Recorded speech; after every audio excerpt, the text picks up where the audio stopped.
Bismillahirrahmanirrahim. Al-Fatihah bil qabuli wal iqbali wa salahi kulli hal. Wa anna Allah yaghfiru dhunub wa yulsil qulub wa yakshif kurub wa yastur uyub wa yubarik lana wa lakum fi kulli halin wa fil ahli wal mali wal iyali wa yaghfir li walidina wa walidikum wa jami'il muslimina wal muslimat wal mu'minina wal mu'minat wa anna Allah yatawallana bi wilayatihi wa yahfazana min syarri bariyatihi ويغفر لنا تقصيرنا في حقه وفي حق نبيه وفي حق أزواجنا وفي حق والدينا وفي حقوق جميع المسلمين ويبارك لنا في أوقاتنا وساعاتنا وينقلنا وإياكم من ذل المعصية إلى عز الطاعة ومن حديد النقصان إلى أوج المعالي ومن كل حالة دانية إلى كل حالة مرضية ويشفي أمراضنا ويصحح أعراضنا ويطيل أعمارنا مع لطفه وعافيته ويحسن سابقتنا ويحسن خاتمتنا وعلى كل ما نواه حبيبنا علي بن محمد الحبشي وإلى حضرة النبي محمد صلى الله عليه وسلم. الفاتحة.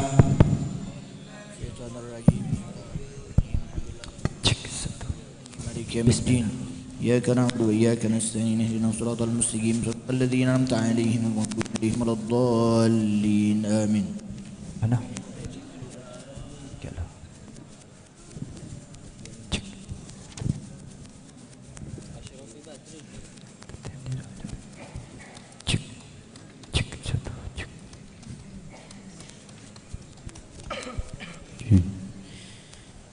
يا ربي صل على محمد يا ربي صل عليه وسلم يا ربي صل على محمد يا ربي صل عليه وسلم يا ربي صل على محمد أشرف بدر في الكون أشراك يا ربي صل على محمد يا ربي صل عليه وسلم يا ربي صل على محمد أكرم داع يدعو إلى الحق يا ربي صل على محمد يا ربي صل عليه وسلم يا ربي صل على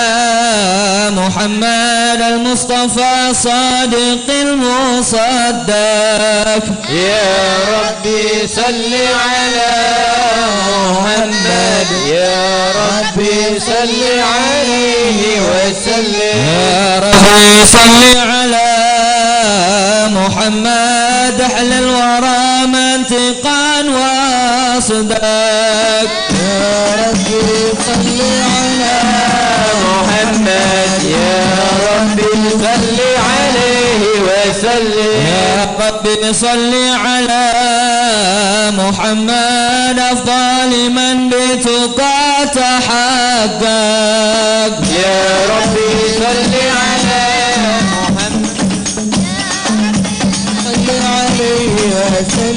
يا ربي صل على محمد من بالسخاء والوفاء تخلق يا ربي صل على محمد يا ربي صل عليه وسلم يا ربي صل على محمد واجمع من الشمل ما تفرق يا ربي صل على محمد يا ربي صل عليه وسلم يا ربي صل على محمد واصلح وسهل ما قد تعوق يا ربي صل على محمد يا ربي صل عليه وسلم يا ربي صل على محمد وافتح من الخير كل مغلق يا ربي صل على محمد يا ربي صل عليه وسلم يا ربي صل على محمد وآله ومن بالنبي تعلى. يا ربي صل على محمد يا ربي صل عليه وسلم. يا ربي صل على محمد وآله ومن للحبيب يعشى. يا ربي صل على محمد يا ربي صل عليه وسلم. يا رب صل على محمد يا رب صل عليه وسلم. يا رب صل على محمد يا رب صل عليه وسلم. يا رب صل على محمد ومن بحبل النبي توثق. يا رب صل على محمد يا رب صل عليه وسلم. ويا رب صل على محمد وآله ومن للحبيب يعشى. يا رب صل على محمد يا رب صل عليه وسلم. يا رب صل على محمد ومن بحبل النبي توثق. يا رب صل على محمد يا رب صل عليه وسلم. يا رب صل على محمد يا رب صل عليه وسلم. يا رب صل على محمد يا رب صل عليه وسلم. السلام عليك زين الأنبياء.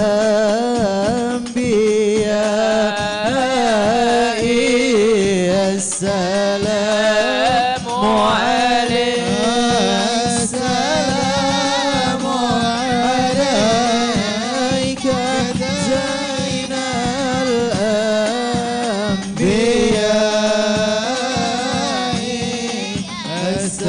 السلام عليك السلام عليك أتقى الأتقياء.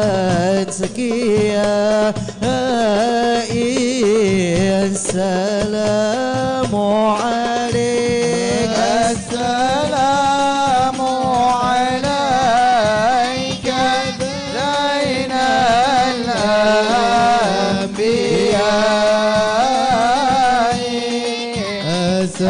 السلام عليك السلام عليك أحمد يا حبيبي. السلام عليك السلام عليك زين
فاخلع الكونين عنك سواه حب مولى القرب والعجم يا إمام الرسل يا سندي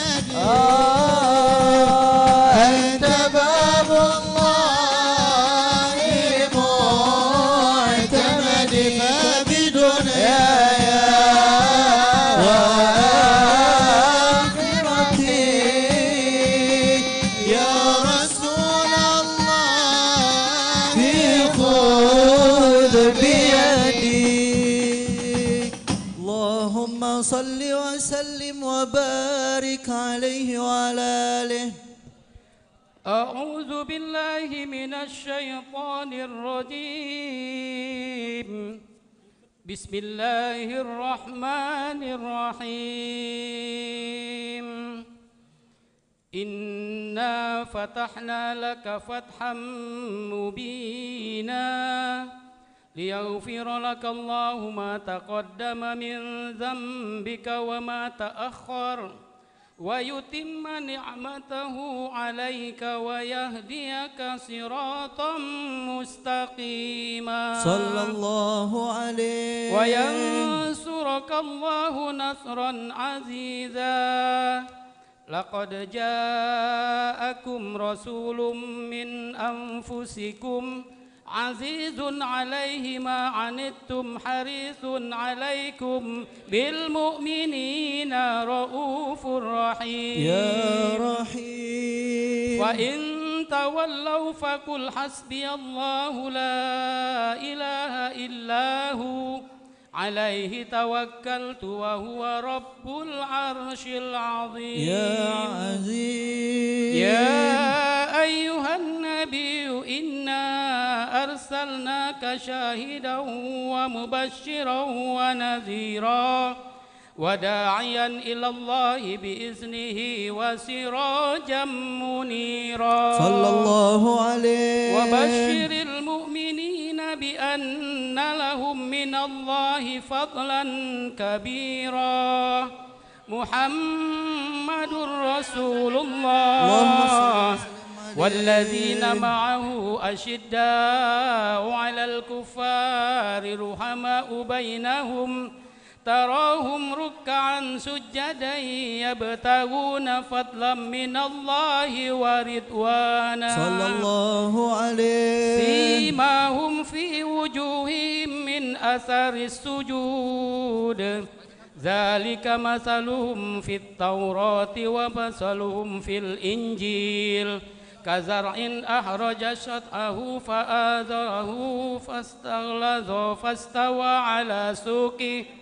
فاستوى على سوقه يعجب الزراء ليغيظ بهم الكفار. صلى الله عليه. وعد الله الذين آمنوا وعملوا الصالحات منهم مغفرة وأجرا عظيما. صلى الله عليه. إن الله وملائكته يصلون على النبي صلى الله عليه. يا أيها الذين آمنوا صلوا عليه وسلموا تسليما. اللهم صل وسلم وبارك عليه وعلى آله. بسم الله الرحمن الرحيم. الحمد لله القوي سلطانه الواضح برهانه المبسوط في الوجود كرمه وإحسانه. صلى الله تعالى عليه. مجده وعظم شانه خلق الخلق لحكمة وطوى عليها علمه وبسط لهم من فائد المنة ما جرت به في أقداره القسمة. صلى الله فأرسل عليه. إليهم أشرف خلقه وأجل عبيده رحمة تعلقت إرادته الأزلية بخلق هذا العبد المحبوب فانتشرت آثار الشرع فيه في عوالم الشهادة والغيوب. فما أجل هذا المن الذي تكرم به المنان، وما أعظم هذا الفضل الذي برز من حضرة الإحسان. سورة كاملة ظهرت في هيكل محمود، فتعطرت بوجودها أكناف الوجود، وطرزت برد العوالم بطراز التكريم. اللهم صل وسلم أشرف الصلاة والتسليم على سيدنا ونبينا محمد الرؤوف الرحيم. اللهم صل وسلم وبارك عليه وعلى آله. اللهم صل وسلم وبارك عليه وعلى آله. تجلى الحق في عالم قدسه الواسع تجليا قضى بانتشار فضله في القريب والشاسع صلى الله عليه. فله الحمد الذي لا تنحصر أفراده بتعداد ولا يمل تكراره بكثرة ترداد، حيث أبرز من عالم الإمكان صورة هذا الإنسان صلى الله عليه ليتشرف بوجوده الثقلان وتنتشر أسراره في الأكوان. فما من سر اتصل به قلب منيب إلا من ثوابه فضل الله على هذا الحبيب صلى الله عليه يا لقلبي سروره قد توالى بحبيب عمل أنا ما نوالا. يا لقلبي سروره قد توالى بحبيب عمل أنا ما نوالا. جل من شرف الوجود بنور ومر الكون بهجة وجمالا.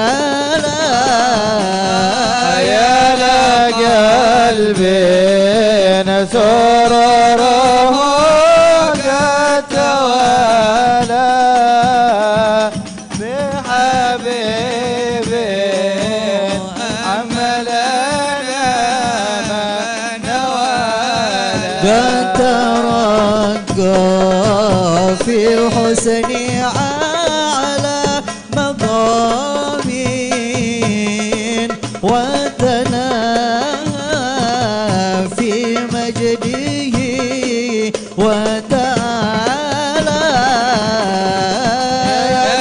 يا قلبي سروره قد توالى بحبيب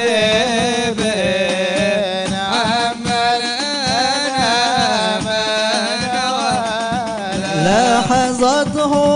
لاحظته العيون في مجتلته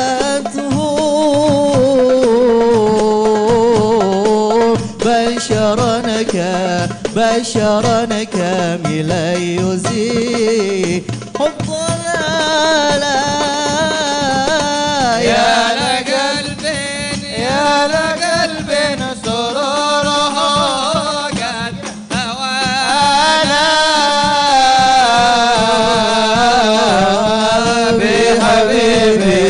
بحبيب عملنا ما نوالا.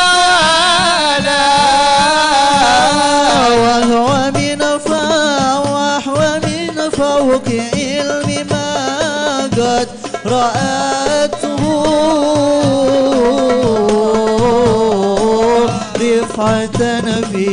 رفعة في شؤونه وكمالا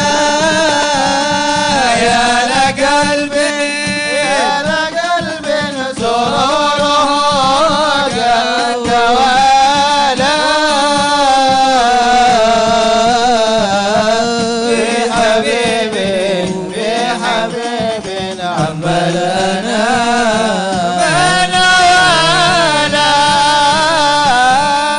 فسبحان الذي أبرز من حضرة الامتنان ما يعجز عن وصفه اللسان ويحار في تعقل معانيه الجنان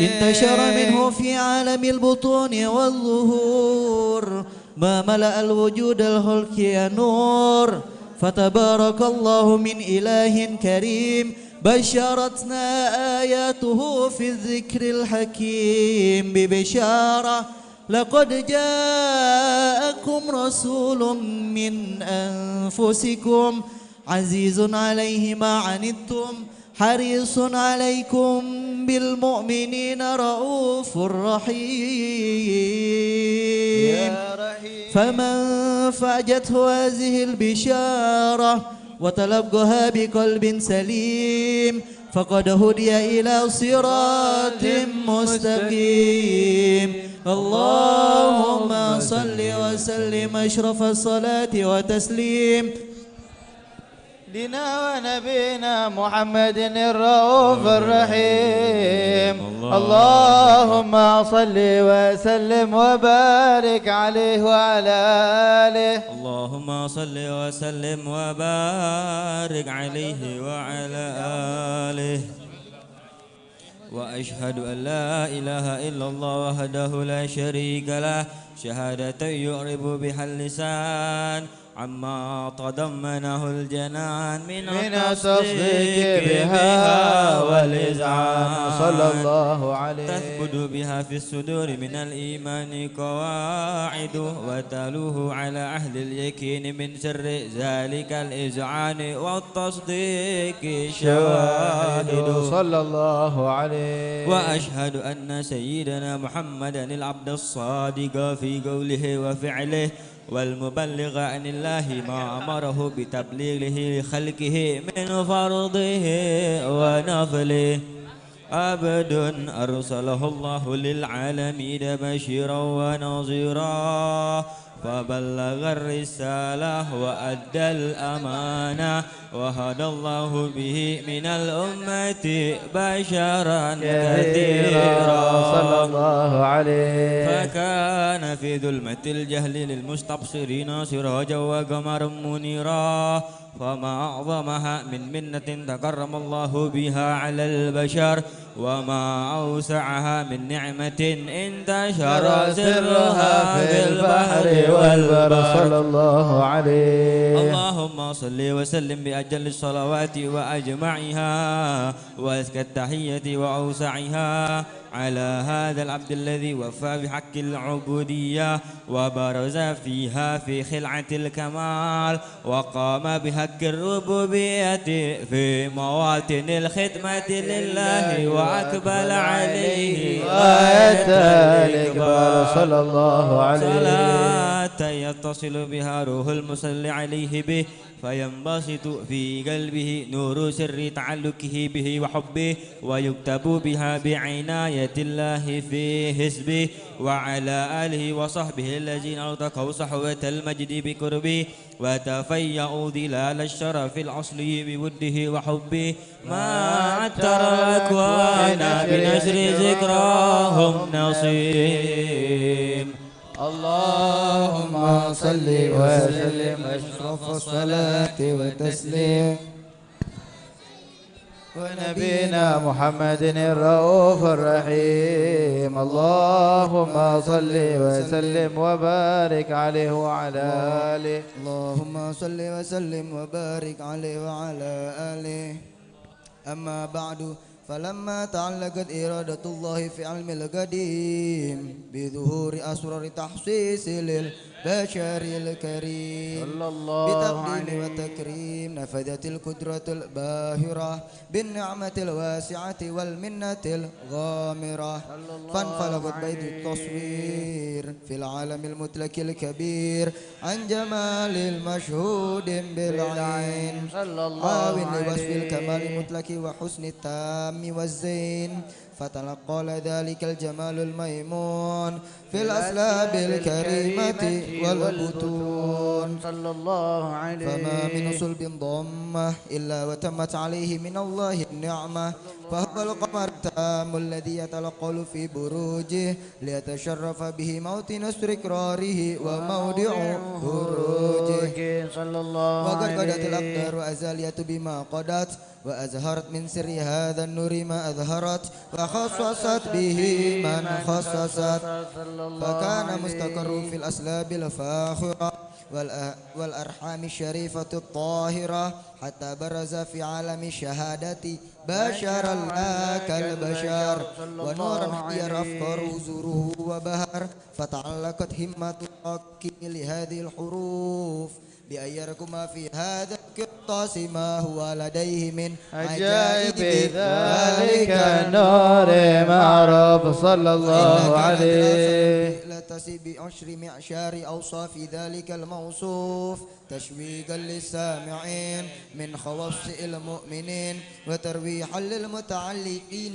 بهذا النور المبين صلى الله عليه بالأقلام عن شؤون خير الأنام ولكن هزني إلى تدوين ما حفظته من سير أشراف مخلوقين وما أكرمه الله به مولده من الفضل الذي عم العالمين وبقيت رايته في الكون منشورة على مر الأيام والشهور والسنين داعي تهلك بهذه الحضرة الكريمة ولا عند تشوك إلى سماء أوصافها العظيمة ولعل الله ينفع بالمتكلم والسامع فيدخل في شفاعة هذا النبي الشافع ويتروان بروء ذلك النعيم اللهم صل وسلم أشرف الصلاة وتسليم على سيدنا ونبينا محمد الرؤوف الرحيم اللهم صل وسلم وبارك عليه وعلى آله أرى كل مدح في النبي مقصرا وإن سطرت كل البرية أسترا فما أحد يحصي فضائل أحمد وإن بالغ المثني عليه وأكثرا إذا الله أثنى بالذي هو أهله كفاه بذا فخرا من الله أكبرا وفي سورة الأحزاب صلى بنفسه عليه فما مقدار ما تمده الوراء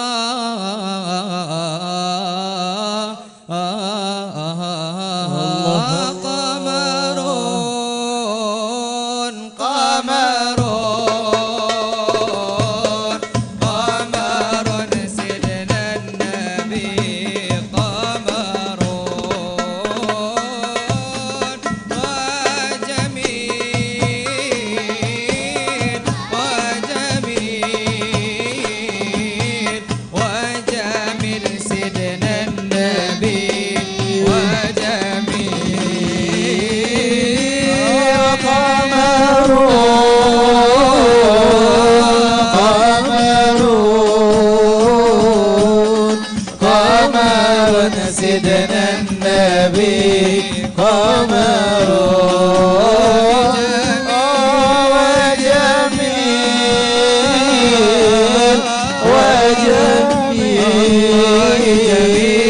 وجميل سيدنا النبي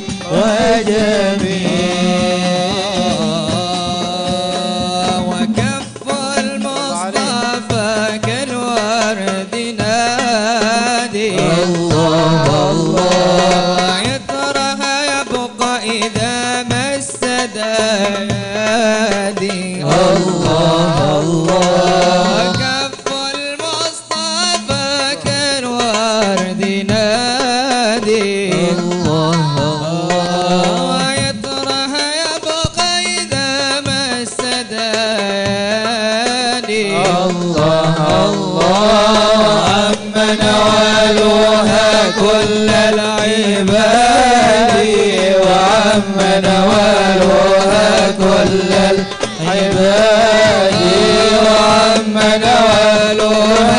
كل العباد حبيب الله يا خير البرية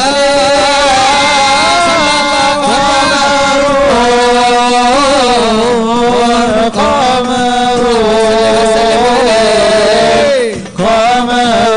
سيدنا النبي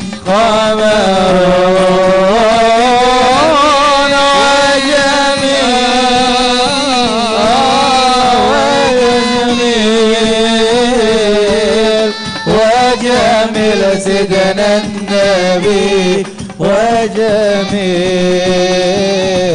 وجميل ولا ظل له بل كان نورا الله الله تنال الشمس منه والبدورا الله الله ولا ظل له بل كان نورا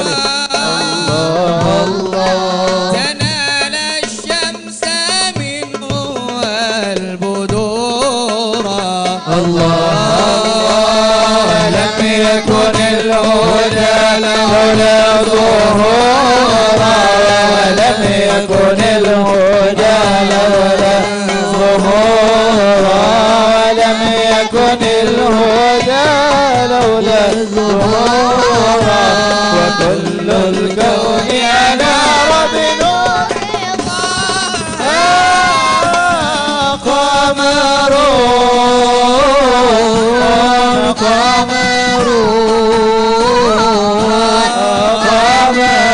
سيدنا النبي قمر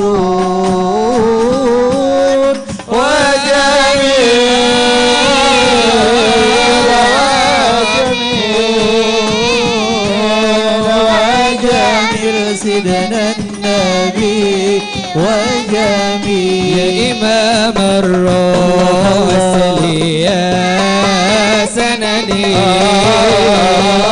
أنت باب الله معتمدي فبدنيا يا آخرتي الله يا رسول الله خذ بيدي يا إمام الرسل يا سندي أنت باب الله معتمد بدنيا وآخرتي يا رسول الله خذ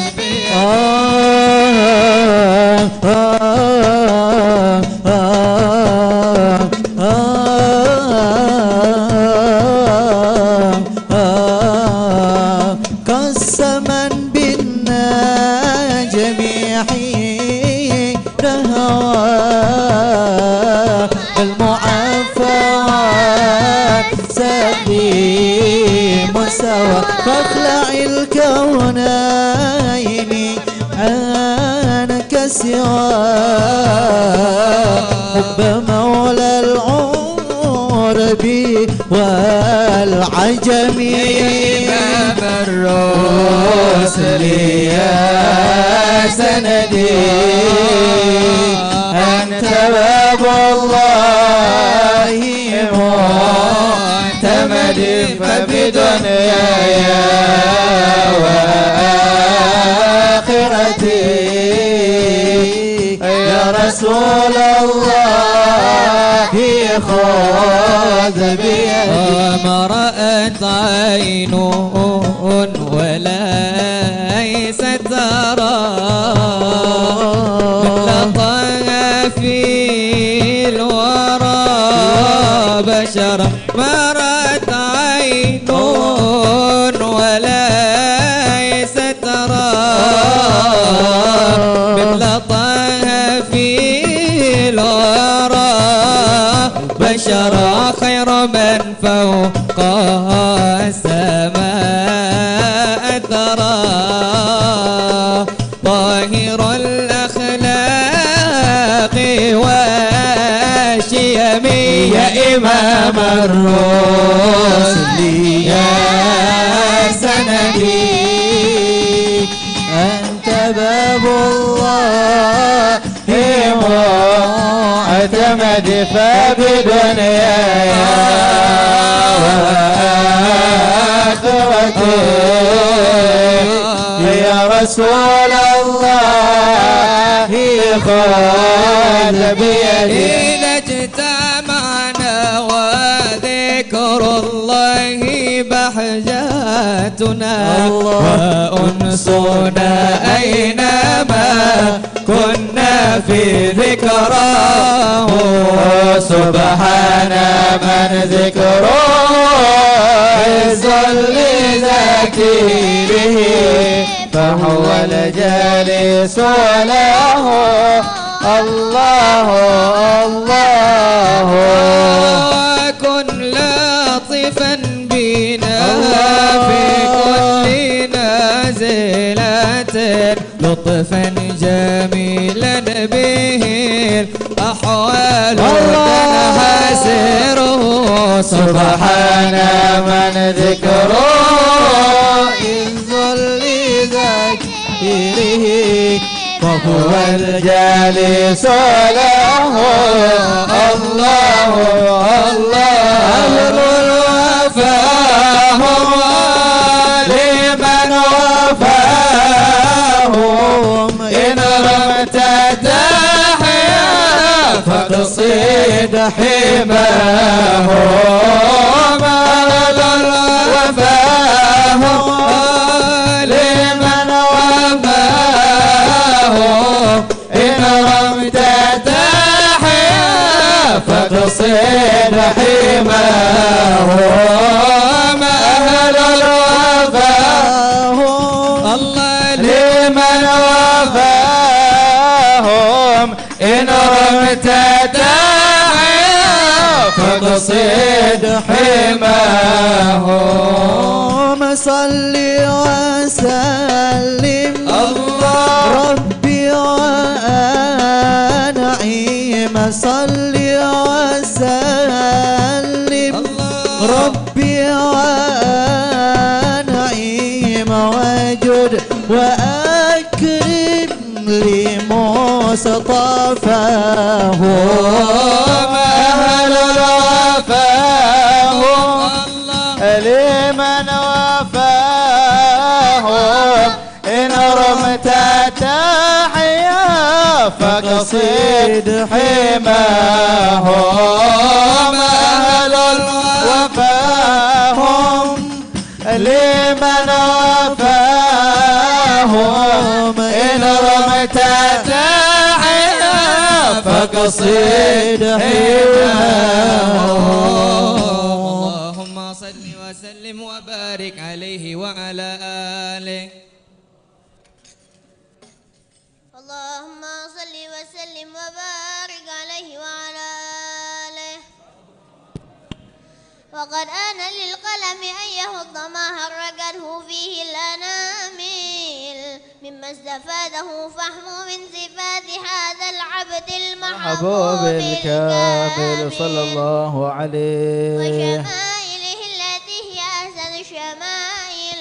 وهنا حسنا أن نثبت ما بلغ إلينا في شأن هذا الحبيب من أخبار وآثار صلى الله عليه يتشرف بكتابته القلم والقرطاس وتتنزه بالحدائق الأسماء والأبصار صلى الله.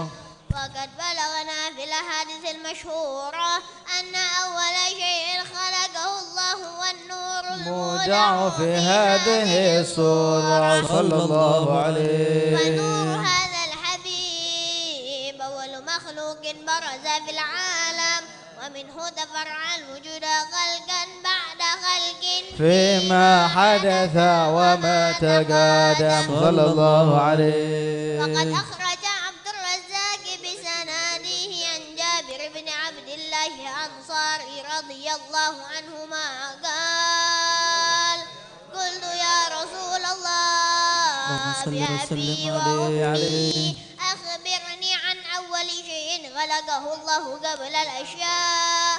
قال يا جابر إن الله خلق قبل الأشياء نور نبيك محمد صلى الله عليه وسلم من نور صلى الله عليه. وقد ورد من حادث أبي هريرة رضي الله عنه أنه قال رسول الله صلى الله عليه وسلم كنت أول النبيين بخلق وآخرهم في البعث صلى الله عليه. وقد تعددت الروايات بأنه أول خلق وجودا وأشرف مولودا. ولما كانت السعادة الأبدية لها ملاحظة خفية اختصت من شاءت من البرية بكمال الخصوصية صلى الله عليه. فاستولى عن هذا النور المبين أصلاب وبطون من شرفته من العالمين. فتنقل هذا النور من صلب آدم ونوح وإبراهيم صلى الله عليه. حتى وصلته اليد العلم القديم إلى من خصصته بالتكريم أبيه الكريم عبد الله بن عبد المطلب ذي القدر العظيم صلى الله عليه. التي هي في المخاوف آمنة السيدة الكريمة آمنة. فتلقه صلب عبد الله فألقاه إلى بطنها فضمته وأشاؤها بمعونة الله محافظة على حق هذه الدرة وسونها صلى الله عليه. فحملته برعاية الله كما ورد عنها حملا خفيفا لا تجد له ثقلا ولا تشكو منه ألما ولا عللا صلى الله عليه. حتى مر شهر بعد شهر من حمله وقرب وقت بروزه إلى عالم شهادة لتنبسط على أهل هذا العالم فيوضاض فضله وتنتشر فيه آثار مجره الصميم. اللهم صل وسلم أشرف الصلاة وتسليم على سيدنا ونبينا محمد الرؤوف الرحيم. اللهم صل وسلم وبارك عليه. اللهم صل وسلم وبارك عليه وعلى آله. ومنذ علقت به هذه درة المقنونة والجوهرة الموسونة والكون كله يسبح ويمسي في سرور وابتهاج بقرب دخول إسراك هذا السراج والعيون متشوفة إلى بروده متشوقة إلى التقاط جواهر كنوزه. وكل دابة لقريش نطقت بفاسه العبارة معلنة بكمال البشارة. وما من حامل حملت في ذلك العام إلا أتت في حملها بغلام من بركات وسعادة هذا الإمام. ولم تزل الأرض والسماوات متضمخة بعطر الفرح بملاقة أشرف البريات وبروده من عالم الحفاء إلى عالم الذخور بعد تنقله في البطون والدهور. فأظهر الله في الوجود بهجة التكريم وبسط في العالم الكبير مائدة التعشيش والتعظيم ببرود هذا البشر الكريم.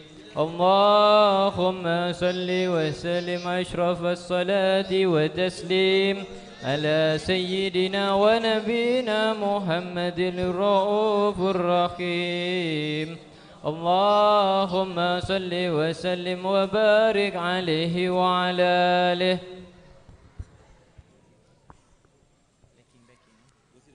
بلغ العلا بجماله كشف الدجى بجلاله كشف الدجى بجلاله حسنت جميع خصاله. لساني أمجدك لساني أمجدك يا رسول الله صل عليه وقلبي أحبك وما رأت عيني مليحا سواك فكت يا طه فكت يا طه كل الأنبياء فسبحان الذي سواك الله الله الله على نور رسول الله الله الله الله على نور رسول الله الله الله الله على نور رسول الله الله الله الله على نور رسول الله سيدنا النبي لين سهل كده ولين سيدنا النبي لين سهل كده ولين بين يزيد بين حسن رسول الله الله الله الله على نور رسول الله الله الله الله على نور رسول الله طه حبيب سيدو ومرادو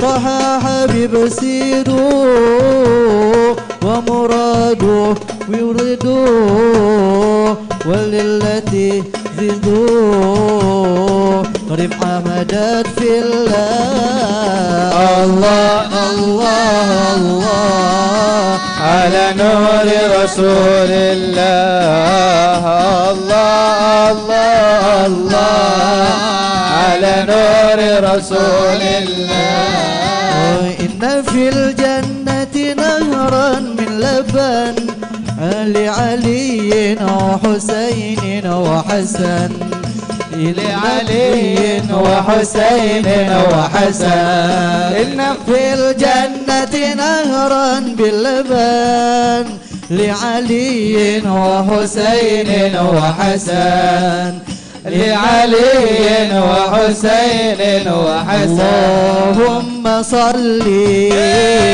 على سيدنا محمد طب القلوب ودوائها وسلم عليه وعافيته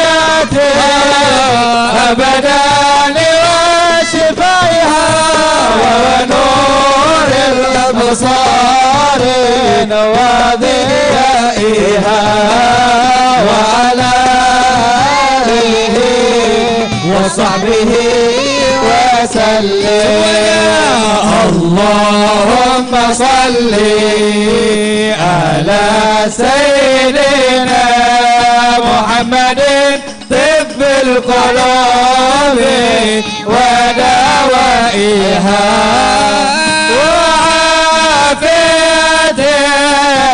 أبدا وشفائها ونور الأبصار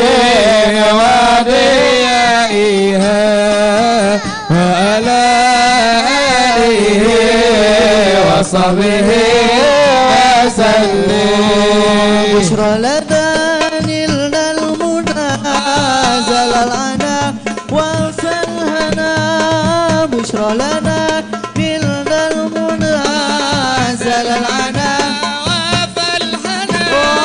والدهر أنا جزى وعده والبشر أضحى معلنا والدهر أنا جزى وعده والبشر أضحى معلنا اللهم صل على سيدنا محمد في قلوبي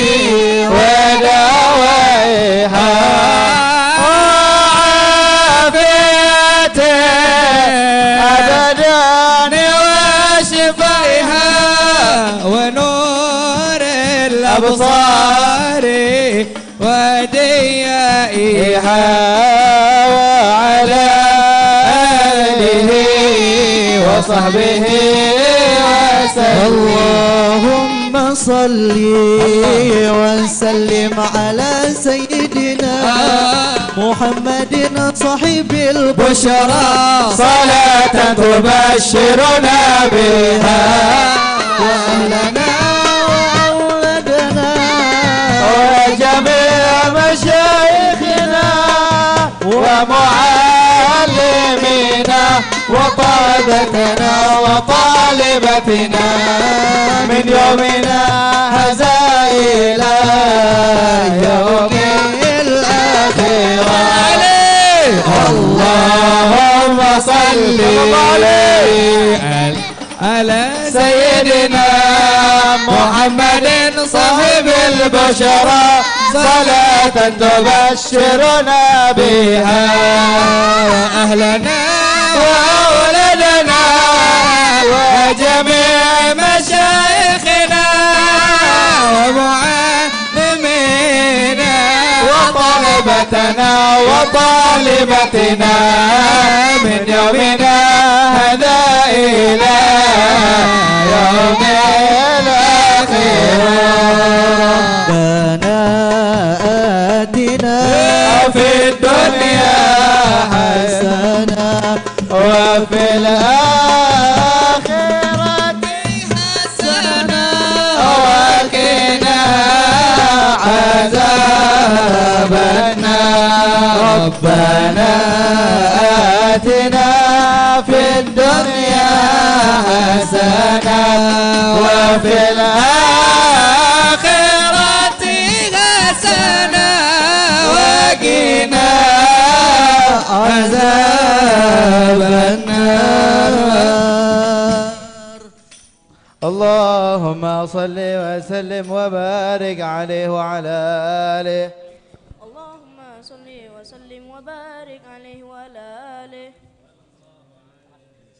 فحين قربا ونور هذا الحبيب أعلنت السماوات والأرض ومن فيهن بالترهيب وأمطر الجود الإلهي على أهل الوجود تسج وألسنة ملائكة بالتبشير للعالمين أتيت.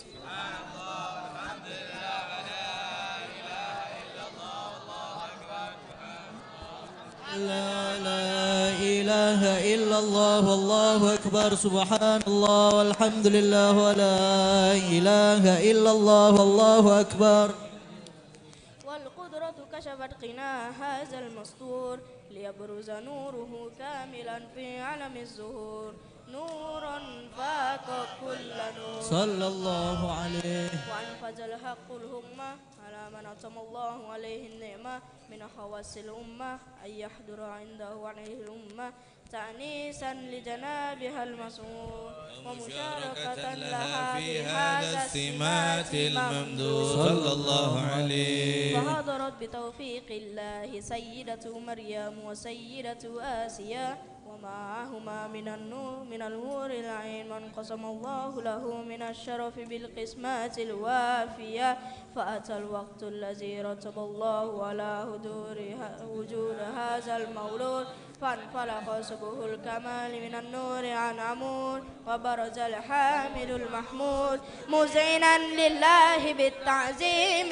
والسجود. صلى الله على محمد صلى الله عليه وسلم. صلى الله على محمد صلى الله عليه وسلم. يا رسول الله سلام عليك يا رفيع شاني ودرجم يا رسول الله سلام عليك يا رفيع شاني ودرجم يا رسول الله سلام عليك يا رفيع شاني والدرجم يا رسول الله سلام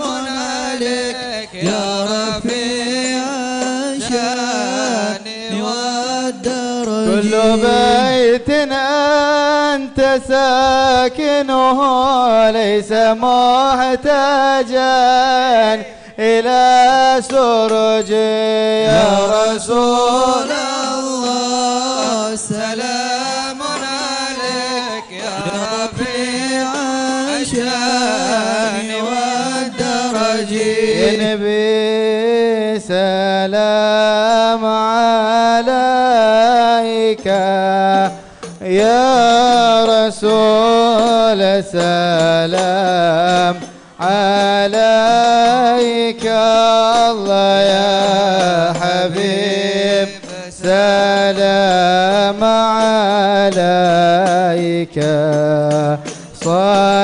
صلوات الله عليك الله نبي سلام عليك يا رسول سلام عليك يا حبيب سلام عليك صلوات الله عليك أشرق الكون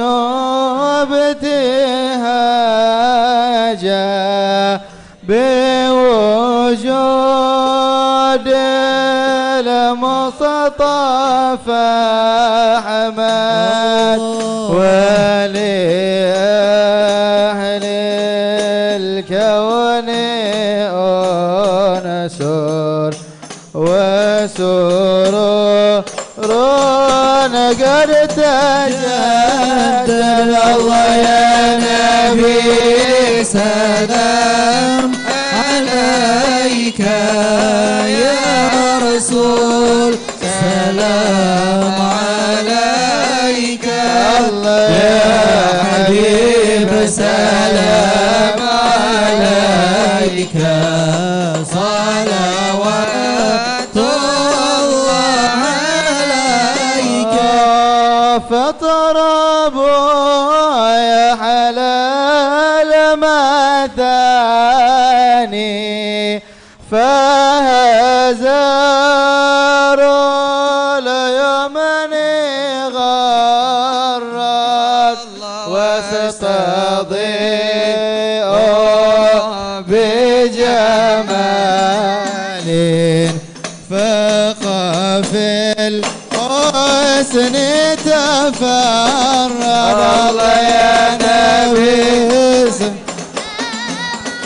عليك يا رسول سلام عليك الله يا حبيب سلام عليك صلوات الله عليك البشرى بسعد مستمر ليس ينفد حيث دينا عطاء جمع الفخر المعبر يا نبي سلام عليك يا رسول سلام عليك الله يا حبيب سلام عليك صلوات الله عليك فلربي كل حمد جل يا حصوره إذا حبانا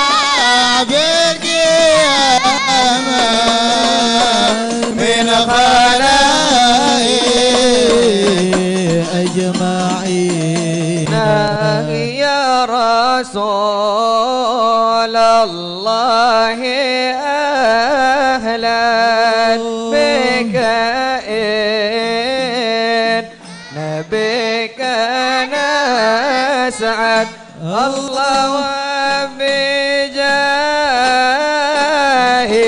يا إلهي جد وبال لكل مقصد يا رسول الله جينا لزيارة قاصدين الله نرتجي منك شفاعة عند رب العالمين. ألف صلى الله على على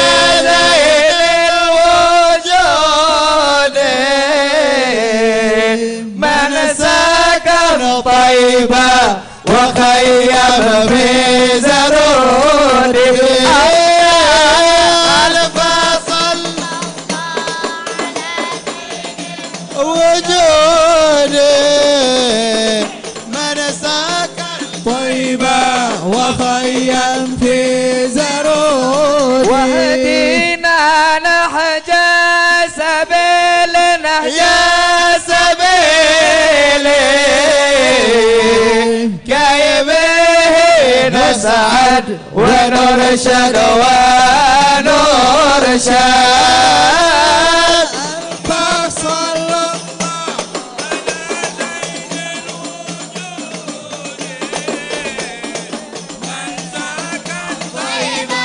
وخيم في زرودي ربي بلغنا اللهم صل وسلم عليه.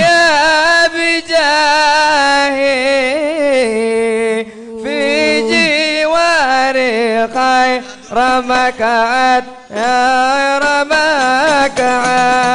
مكعد الباب الله على زين الوجود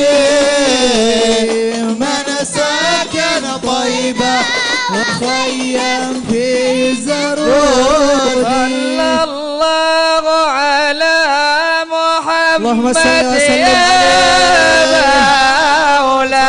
مولاي صلى الله عليه وسلم يا الله صلى الله على محمد مولاي صلى الله عليه وسلم يا الله وصلاة الله تغشى يا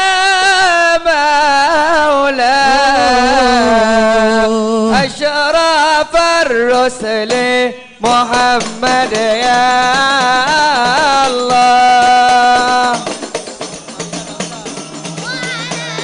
محمد يا مولاي يا الله عليه وسلم يا الله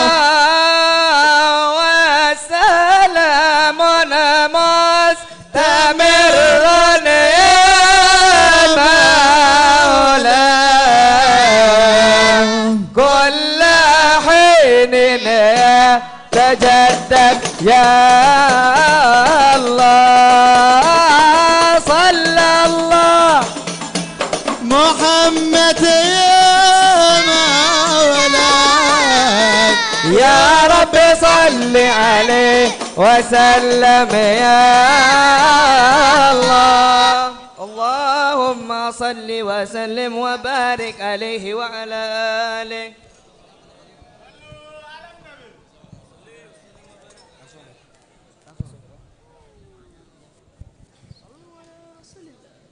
اللهم صل وسلم على سيدنا محمد وعلى آل سيدنا محمد.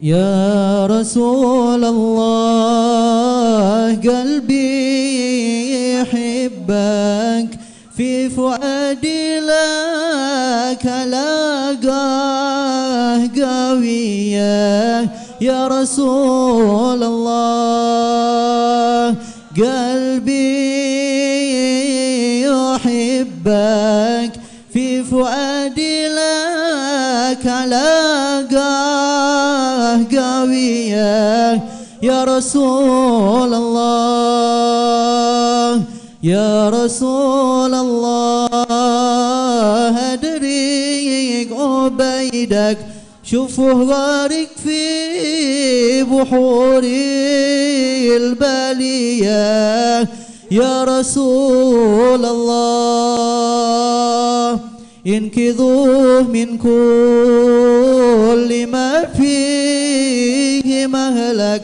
واكفه شر الهوى والدنيا يا رسول الله جد عزمه للمدينة تحرك يوم أشواقه إليكم قوية يا رسول الله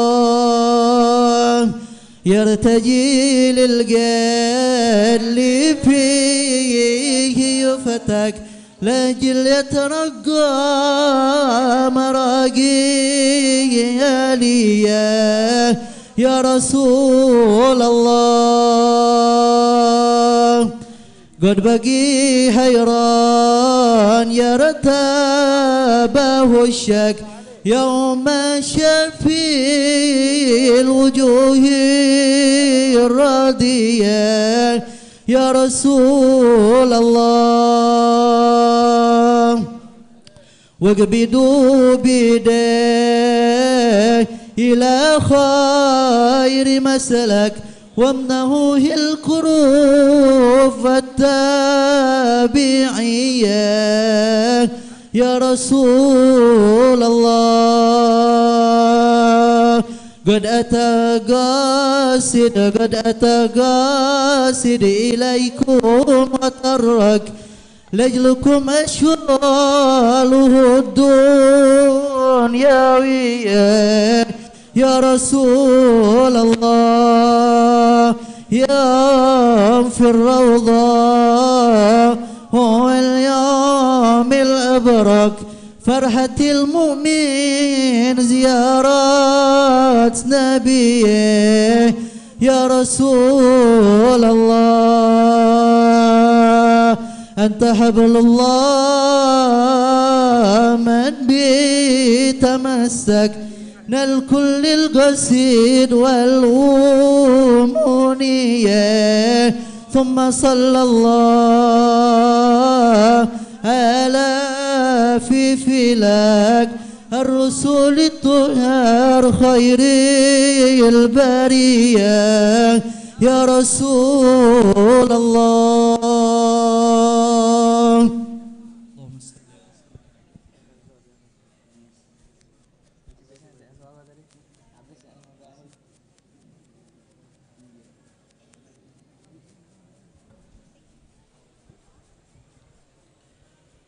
اللهم صل وسلم وبارك عليه وعلى آله. وحين برز صلى الله عليه وسلم من بطن أمه برز رافعا طرفه إلى السماء مؤمنا بذلك الرفع إلى أن له شرفا على مجده وسماء. وكان وقت مولد سيد الكونين من الشهور شهر ربيع الأول من الأيام يوم الاثنين وموضع ولادته وقبره بالحرمين. وقد ورد أنه صلى الله عليه وسلم ولد مختونا مكحولا مقطوع السرة تولى ذلك لشرفه عند الله أيدي القدرة. ومع بروزه إلى هذا العالم ظهر من العجائب ما يدل على أنه أشرف المخلوقين وأفضل الحبائب. فقد ورد عن عبد الرحمن بن عوف عن أمه جفاء رضي الله عنهما قالت لما ولدت آمنة رضي الله عنها رسول الله صلى الله عليه وسلم وقع على يدي فاستهل وسمعت قائلا يقول رحمك الله أو رحمك ربك. قالت الشفاء فأضاء له ما بين المشرق والمغرب حتى نظرت إلى بعض كسور الروم. قالت ثم ألبسته وأجعته فلم أنشب أن غشيتني ظلمة ورعب وشك شعررة عن يميني. فسمعت قائلا يقول أين ذهبت به؟ قال إلى المغرب، وأسفر ذلك عني. ثم عاودني الرعب وظلمة والقشعررة عن يساري. فسمعت قائلا يقول أين ذهبت به؟ قال إلى المشرق. قالت فلم يزل الحديث مني على بال حتى ابتعثه الله فكنت من أول الناس إسلاما. صلى الله عليه. وكم ترجمت السنة من عظيم المعجزات وباهر الآيات البينات بما يقضي بعظيم شرفه عند مولاه، وأن عين عنايته في كل حين ترعاه، وأنه الهادي إلى الصراط المستقيم. اللهم صل وسلم أشرف الصلاة والتسليم على سيدنا ونبينا محمد الرؤوف الرحيم. اللهم صل وسلم وبارك عليه وعلى اللهم صل وسلم وبارك عليه وعلى آله وصحبه. ولقد اتصف صلى الله عليه وسلم من محاسن الأخلاق بما تضيق عن كتابة بطون الأوراق. كان صلى الله عليه وسلم أحسن الناس خلقا وخلقا، وأولهم إلى مكارم الأخلاق سبقا، وأوسعهم بالمؤمنين علما ورفقا. بر الرؤوفا لا يقول ولا يفعل إلا معروفا. له الخلق السهل واللفظ المحتوي على المعنى الجزل. إذا دعاه المسكين أجابه إجابة معجلة. وهو العب الشفيق الرحيم لليتيم والأرملة. وله مع سهولة الأخلاق الحيبة القوية التي ترتعد منها فرائس الأقوياء من البرية. ومن نشر تيبه تعطرت الطرق والمنازل، وبعرف ذكر تطيبت المجالس والمحافل. فهو صلى الله عليه وسلم جامع الصفات الكمالية والمنفرد في خلقه وخلقه بأشرف خصوصية. فما من خلق في البرية محمود إلا وهو متلقا عن ذين الوجود. أجملت في وصف حبيبي وشأنه، وله العلا في مجدي ومكانه. أوصاف عز قد تعالى مجدها، أخذت على نجم السها بإنانه. وقد انبسط القلم في تدوين ما أفاده العلم من وقاء مولد النبي الكريم، وحكاية ما أكرم الله به هذا العبد المقرب من التكريم والتعزيم والخلق العظيم. فحسن مني أن أمسك داعين الأكلام في هذا المقام، وأقرأ السلام على سيد الأنام. السلام عليك أيها النبي ورحمة الله وبركاته. السلام عليك أيها النبي ورحمة الله وبركاته. السلام عليك أيها النبي ورحمة الله وبركاته. وبذلك يحسن ختم كما يحسن التقديم، وعليه أفضل الصلاة والتسليم. اللهم صل وسلم أشرف الصلاة والتسليم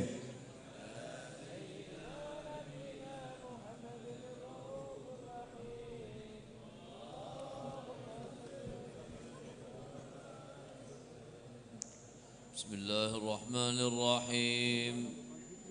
الحمد لله رب العالمين. اللهم صل وسلم على سيدنا محمد في الأولين، اللهم صل وسلم على سيدنا محمد في الآخرين، اللهم صل وسلم على سيدنا محمد في كل وقت وحين، اللهم صل وسلم على سيدنا محمد في الملأ الأعلى إلى يوم الدين. اللهم صل وسلم على سيدنا محمد وعلى آله وصحبه أجمعين. ولما نظم الفكر من دراري الأصحاب المحمدية عقودا توجهت إلى الله متوسلا بسيدي وحبيبي محمد صلى الله عليه وسلم أن يجعل سعيي فيه مشكورا وفعلي فيه محمودا، ويكتب عملي في الأعمال المقبولة، وتوجهي في التوجهات الخالصة والصلات الموصولة.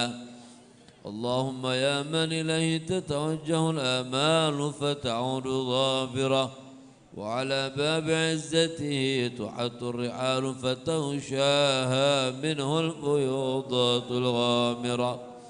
نتوجه إليك بأشرف الوسائل لديك سيد المرسلين عبدك الصادق الأمين سيدنا محمد الذي عمت رسالته العالمين، أن تصلي وتسلم على تلك الذات الكاملة مستودع أمانتك وحفيظ سرك وحامل راية دعواتك الشاملة، الأب الأكبر المحبوب لك والمخصص بالشرف الأفخر في كل موطن من مواطن القرب ومظهر، قاسم إمدادك في عبادك وسكك إرشادك لأهل ودادك، سيد الكونين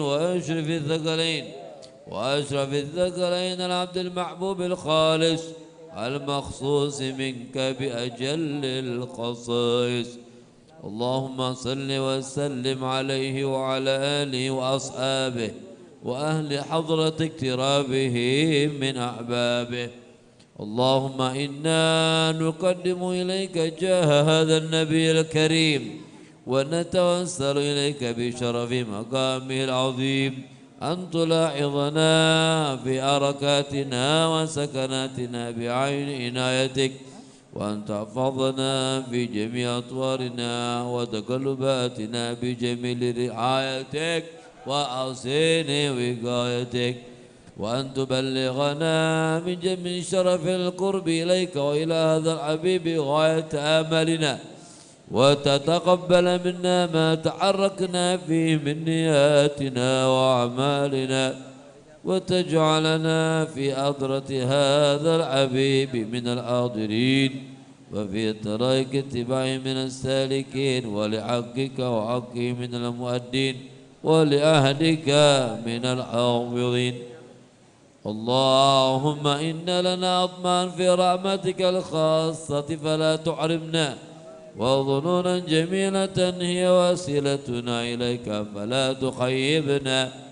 آمنا بك وبرسولك وما جاء به من الدين، وتوجهنا بإليك مستشفعين أن تقابل المذنب منا بالغفران، والمسيء بالإحسان، والسائل بما سأل، والمؤمل بما أمل، وأن تجعلنا ممن نصر هذا الحبيب ووازره ووالاه وظاهره وعم ببركته وشرف وجهته أولادنا ووالدينا وأهل قطرنا ووادينا وجميع المسلمين والمسلمات والمؤمنين والمؤمنات في جميع الجهات وأدم راية الدين القويم في جميع الأقطار منشورة ومعالم الإسلام والإيمان بأهلها معمورة معنا وصورة واكشف اللهم كربة المكروبين واقض دين المدينين واقض دين المدينين واقض دين المدينين واغفر للمذنبين وتقبل توبة التائبين وانشر رحمتك على عبادك المؤمنين أجمعين واكف شر المعتدين والظالمين وابسط العدل من ولاة الحق في جميع النواحي والأقطار وأيدهم بتأييد من عندك ونصر على المعاندين من المنافقين والكفار واجعلنا يا رب في الحسن الأصيل من جميع البلايا واجعلنا يا رب في الحسن الأصيل من جميع البلايا واجعلنا يا رب في الحسن الأصيل من جميع البلايا وفي الإرز المكين من الذنوب والخطايا وادمنا في العمل بطاعتك والصدق في خدمتك قائمين وإذا توفيتنا فتوفنا مسلمين مؤمنين واختم لنا منك بخير أجمعين وصل وسلم على هذا الحبيب المحبوب للأجسام والأرواح والقلوب وعلى آله وصحبه ومن إليه منسوب وآخر دعوانا أن الحمد لله رب العالمين سبحان ربك رب العزة عما يصفون وسلام على المرسلين والحمد لله رب العالمين. سر الفاتحة.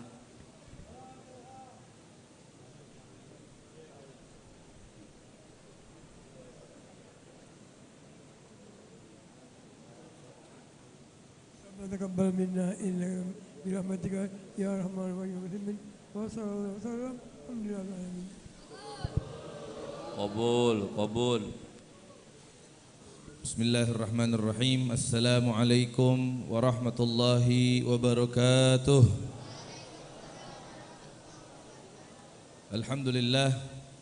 Alhamdulillahilladzi hadana lihadza wa ma kunna linahtadiya laula an hadanallah. Ashhadu an la ilaha illallah wahdahu la syarika lah. Allahumma salli wa sallim wa barik ala sayyidina Muhammadin miftahi babi rahmatillah. Adada ma fi ilmillah salatan wa salaman daimaini bidawami mulkillah wa ala alihi wa sahbihi wa man wala wa la hawla wa la quwwata illa billah amma ba'du. Ma'asyiral habaib wal asatis wal hadirin rahimakumullah. Alhamdulillah, segala puji bagi Allah Subhanahu wa taala. Di malam yang mulia ini Allah Subhanahu wa taala senantiasa masih memberikan kita taufik wal hidayah untuk kita hadir, duduk berkumpul bersama-sama dalam rangka kita memperingati miladur Rasul sallallahu alaihi wa ala alihi wasallam, yang mana pada malam hari ini yaitu malam ketiga daripada rangkaian majelis Maulid Ishrin yang kita adakan. Kita berada di Masjid Lawang Kidul. Mudah-mudahan hadirnya kita di ini tempat, niat baik kita hadir di tempat ini mudah-mudahan diijabah oleh Allah Subhanahu wa taala dan senantiasa kita diberikan oleh Allah Subhanahu wa taala rahmatnya kepada kita semua. Amin ya rabbal alamin. Ma'asyiral hadirin rahimakumullah. Salawat teriringkan salam senantiasa kita curahkan buat orang yang dimuliakan oleh Yang Maha Mulia, junjungan Nabi agung kita, Nabi besar kita Nabi Muhammad sallallahu alaihi wa ala alihi wasallam, beserta para keluarganya, para sahabat, para tabi'in, tabi'in wa man tabi'ahum bi ihsanin ila yaumiddin. Ma'asyiral hadirin rahimakumullah, seperti biasa sebelum menginjak ke acara selanjutnya, Al-Faqir akan mengumumkan rangkaian majelis Maulid Ishrin untuk malam-malam berikutnya. Untuk malam besok yaitu malam Jumat, insyaallah peringatan Maulid akan bertempat di Musholla Sukalillah yang beralamat di 16 Ulu Tangga Takat atau di samping sekolah Auladi. Kemudian untuk malam Sabtu, insyaallah peringatan Maulid akan bertempat di Madras Saadatul Abror yang beralamat di Jalan Perintis Kemerdekaan, Lorong Produksi Baru. Kemudian untuk malam Ahad, insyaallah peringatan Maulid akan bertempat di Majelis Hadadul Qulub, asuhan daripada Al-Ustadz Hamid bin Ahmad Barakbah yang beralamat di Mata Merah di belakang Masjid Al-Ikhlas. Ma'asyiral hadirin rahimakumullah. Untuk selanjutnya kita akan mendengarkan kata sambutan yang akan disampaikan oleh Ketua Masjid Lawang Kidul kepada Mas Agus Haji Abdul Haris Husin, fa'alaihi falyatafaddal mashkurah. Sallu 'alan nabi.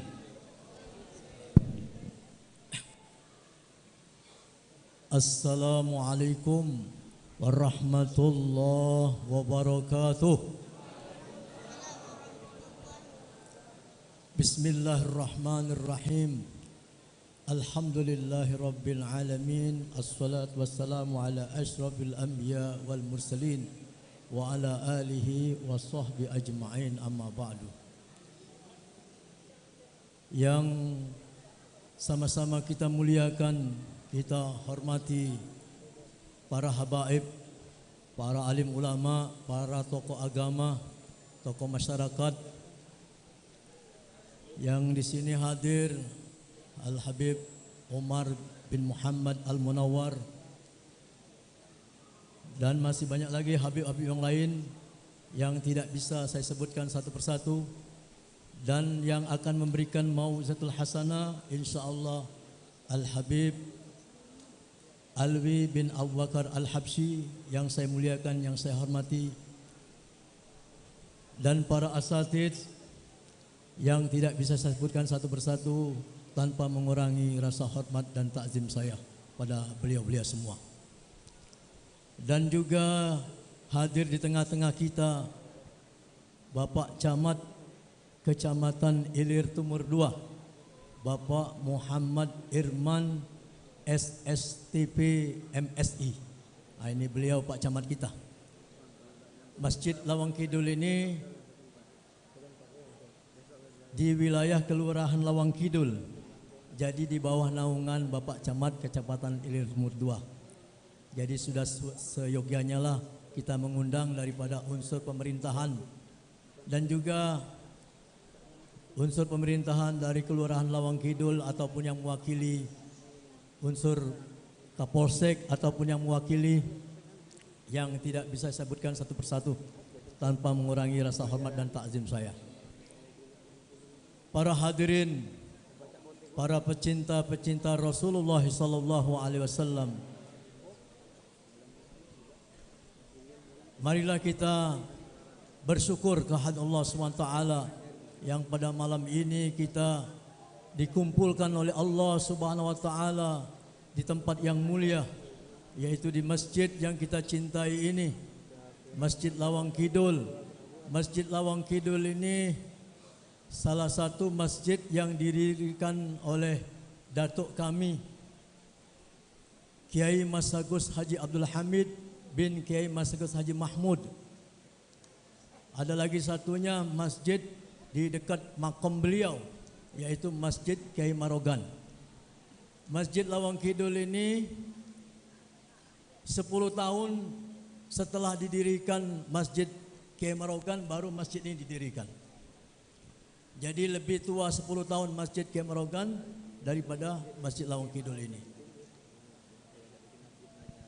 Salawat dan salam semoga tetap tercurahkan kepada junjungan kita Nabi yang agung, Nabi yang mulia, Nabi kita Muhammad sallallahu alaihi wasallam wa alihi wa ashabihi wa azwaji wa dzurriyyati wa ahli baiti, pada keluarganya, sahabatnya dan para pengikut yang setia sampai akhir zaman. Saya mewakili seluruh pengurus Masjid Lawang Kidul dan juga seluruh zuriat dari Kiai Marogan mengucapkan ahlan wa sahlan bihudurikum, selamat datang di masjid kami yang kita cintai ini. Mudah-mudahan kehadiran antum-antum semua mendatangkan rahmat, mendatangkan maghfirah dari Allah Subhanahu wa taala. Amin. Allahumma amin. Dan juga kami banyak mengucapkan ribuan terima kasih para donatur yang telah berkontribusi dalam kegiatan Maulid tahun ini. Mudah-mudahan apa yang sudah disumbangkan, apa yang sudah diamalkan dalam kegiatan Maulid ini akan dibalas oleh Allah Subhanahu wa taala dengan berlipat ganda. Amin, Allahumma amin. Dan juga kami mengucapkan terima kasih pada para habaib, para alim ulama yang sudah datang di sini bersama-sama kami untuk sama-sama kita memperingati peringatan Maulid Nabi Muhammad sallallahu alaihi wasallam, yang nantinya kita akan mendengarkan mau'izatul hasanah yang akan disampaikan oleh Al-Habib Ali bin Abu Bakar Al-Habsyi, yang mudah-mudahan kita akan mendapatkan ilmu yang bermanfaat yang bisa kita amalkan dalam kehidupan kita sehari-hari. Dan juga nanti panitia sudah menyiapkan makan bersama. Tolong dinikmati makannya. Kalau ada kurang, ya dimaafkan saja. Mungkin ada kurang enak dan sebagainya, dimaafkan saja. Mudah-mudahan dengan berkah Maulid masakan ini jadi enak dari lezat. Amin, Allahumma amin.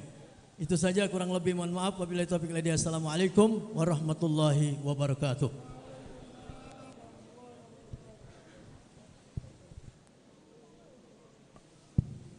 Ma'asyarul hadirin rahimakumullah.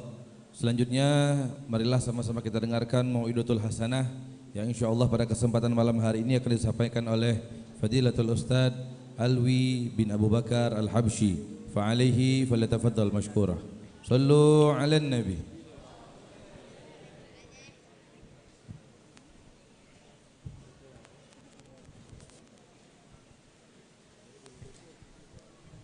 Ma arsalar rahmanu aw yursilu min rahmatin tas'udu aw tanzilu fi malakutillahi aw mulkihi fi ma yakhtassu aw yashmulu illa wa taha al-mustafa abduhu nabiyyu mukhtaruhul mursalu wasitatun fiha wa aslun laha ya'rifu hadha kullu man ya'qilu.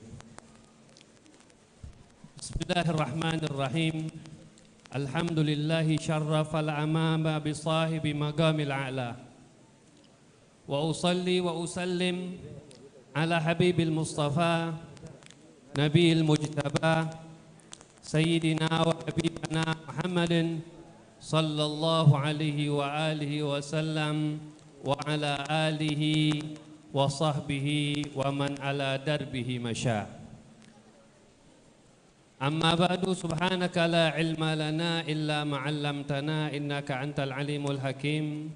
Rabbi shrah li sadri wa yassir li amri wahlul 'uqdatam min lisani yafqahu qawli bijahin nabi was sahbi wal al. Assalamualaikum warahmatullahi taala wabarakatuh.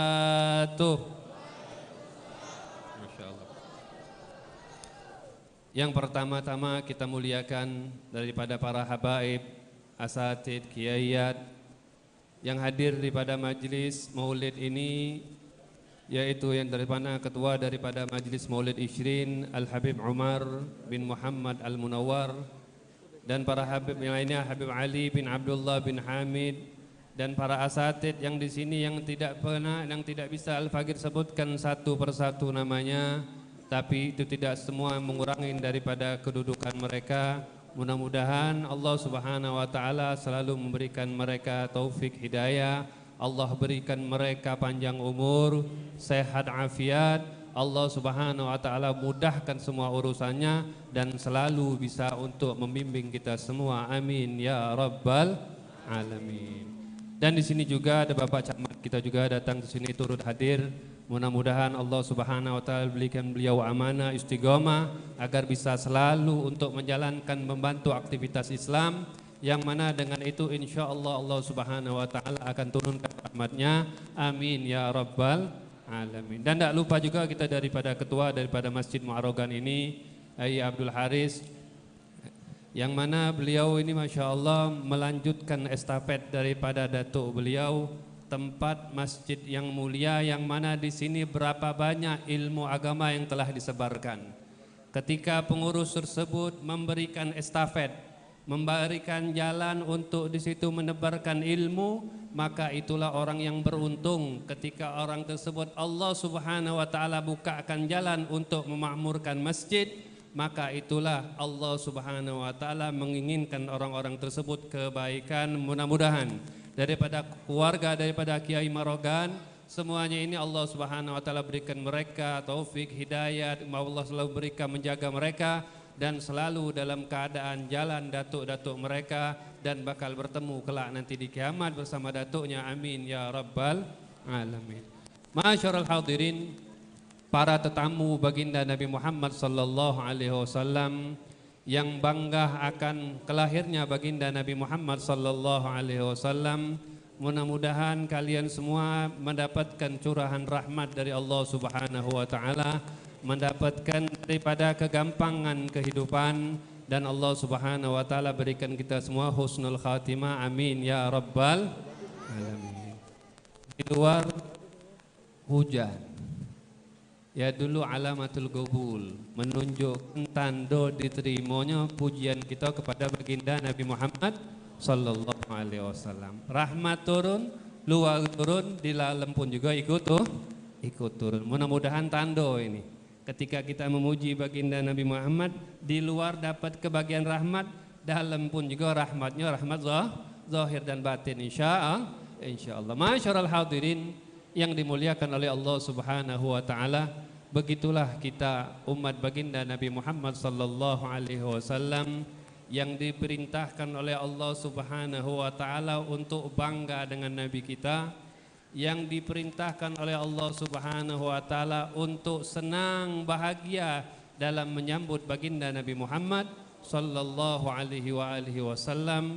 Ya Allah Subhanahu wa taala nyatakan dalam Al-Qur'an, "Qul bi fadlillah fa bi rahmatihi fa bidzalika falyafrahu huwa khairum mimma yajma'un." Allah Subhanahu wa taala mengatakan, "Qul," katakanlah wahai Nabi Muhammad, bi fadlillah. Ulama mufassirin mengatakan termasuk dengan fadl yaitu adalah al-ilmu. Ibn Abbas mengatakan yang dimaksud dengan keutamaan fadl tersebut adalah ilmu, dan yang dimaksud dengan rahmatullah tersebut yaitu adalah baginda Nabi Muhammad sallallahu alaihi wa alihi wa sahbihi wasallam. Maka dari itu dengan ilmu yang engkau dapatkan, dengan rahmat daripada Allah turunkan baginda Nabi Muhammad sallallahu alaihi wasallam, fal yafrahu, maka berbanggalah. Ulama menyatakan itu adalah lafaz perintah, fal yafrahu. Ada di situ lamul amr yang disandangkan dengan apa? Huruf fi'il mudhari yadullu 'alal ghaib, yang menunjukkan perintah orang yang tidak hadir. Bahkan dalam riwayat yang lain, dalam qiraah yang lain Abu Ja'far wa Abu Yaqub, fal tafrahu. Dalam bacaan yang lain itu fal tafrahu, menunjukkan apa? Agar supaya kita senang dengan orang yang hadir itu pada zaman sahabat dan orang-orang yang nanti kelak bakal datang setelah daripada zaman sahabat baginda Nabi Muhammad sallallahu alaihi wa alihi wa sahbihi wasallam. Maka orang yang bangga, senang dengan kelahiran baginda Nabi Muhammad sallallahu alaihi wasallam, maka itu merupakan perintah bagi Allah Subhanahu wa taala. Mudah-mudahan kita termasuk orang yang disenangin oleh baginda Nabi Muhammad sallallahu alaihi wasallam. Karena dalam suatu cerita ada seseorang yang kagum dengan ketika dia melihat bahwasanya di tempat-tempat itu mereka bangga dengan akan maulid baginda Nabi Muhammad sallallahu alaihi wasallam. Di sini tempat mengadakan maulid, di sana mengadakan maulid, sehingga mereka untuk memuji baginda Nabi Muhammad mereka mengeluarkan makanan, mereka mengajak orang-orang yang lain untuk memuji baginda Nabi Muhammad, sehingga terlintas di hatinya tersebut, kenapa orang kok sampai bisa mengeluarkan hartanya, mengeluarkan tenaganya untuk merayakan maulid baginda Nabi Muhammad sallallahu alaihi wasallam. Maka ketika suatu malam orang ini pun tertidur dan dia bermimpi baginda Nabi Muhammad sallallahu alaihi wasallam, dan di mimpi tersebut sempat menanyakan, ya Rasulullah, bagaimana nih orang sibuk untuk melaksanakan maulid baginda Nabi Muhammad sallallahu alaihi wasallam. Kemudian apa yang dijawab oleh Nabi di dalam mimpi tersebut? Rasulullah sallallahu alaihi wasallam menjawab dalam mimpi tersebut, man fariha bina farihna bih. Siapa orang yang senang sama kami, maka kami pun juga akan senang pada orang tersebut. Mudah-mudahan kesenangan kita sebagai Nabi Muhammad sallallahu alaihi wasallam ini menjadikan Nabi pun kita senang sama kita, dan mudah-mudahan kita bisa mendapatkan daripada syafaatnya kelak di hari kiamat. Amin ya rabbal alamin. Masyarul hadirin yang dimuliakan oleh Allah Subhanahu wa taala, Rasulullah sallallahu alaihi wasallam merupakan nikmat bagi kita, keutamaan yang sangat hebat. Kalau kita ingin menceritakan daripada kedudukan baginda Nabi Muhammad sallallahu alaihi wasallam, maka kedudukan tersebut, cerita tersebut tidak bakal selesai. Cukup Allah Subhanahu wa taala mengatakan walal akhiratu khairul laka minal ula. Allah katakan di dalam surat Wad-Duha, walal akhirah. Apa itu yang dimaksud ulama mufassirin walal akhirah? Il waqtul akhirah. Waktu yang terakhir itu bagi Rasulullah sallallahu alaihi wasallam lebih hebat daripada waktu sebelumnya. Bukan hanya maknanya untuk akhirat, walal akhirah hari kiamat, enggak. Memang waktu hari kiamat Rasulullah paling hebat daripada nabi-nabi yang lain. Akan tetapi ulama mengatakan bahwasanya yang dimaksud dengan walal akhiratu khairul laka minal ula il waqtul akhirah. Artinya apa? Rasulullah sallallahu alaihi wasallam hari ini lebih hebat daripada kemarin. Jam ini lebih hebat daripada jam yang tadi.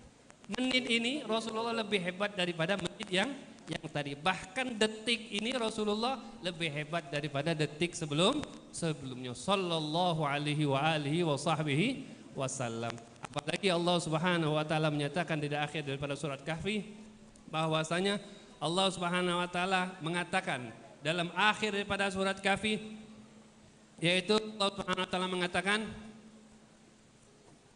akhir daripada surat Kahfi, wa innama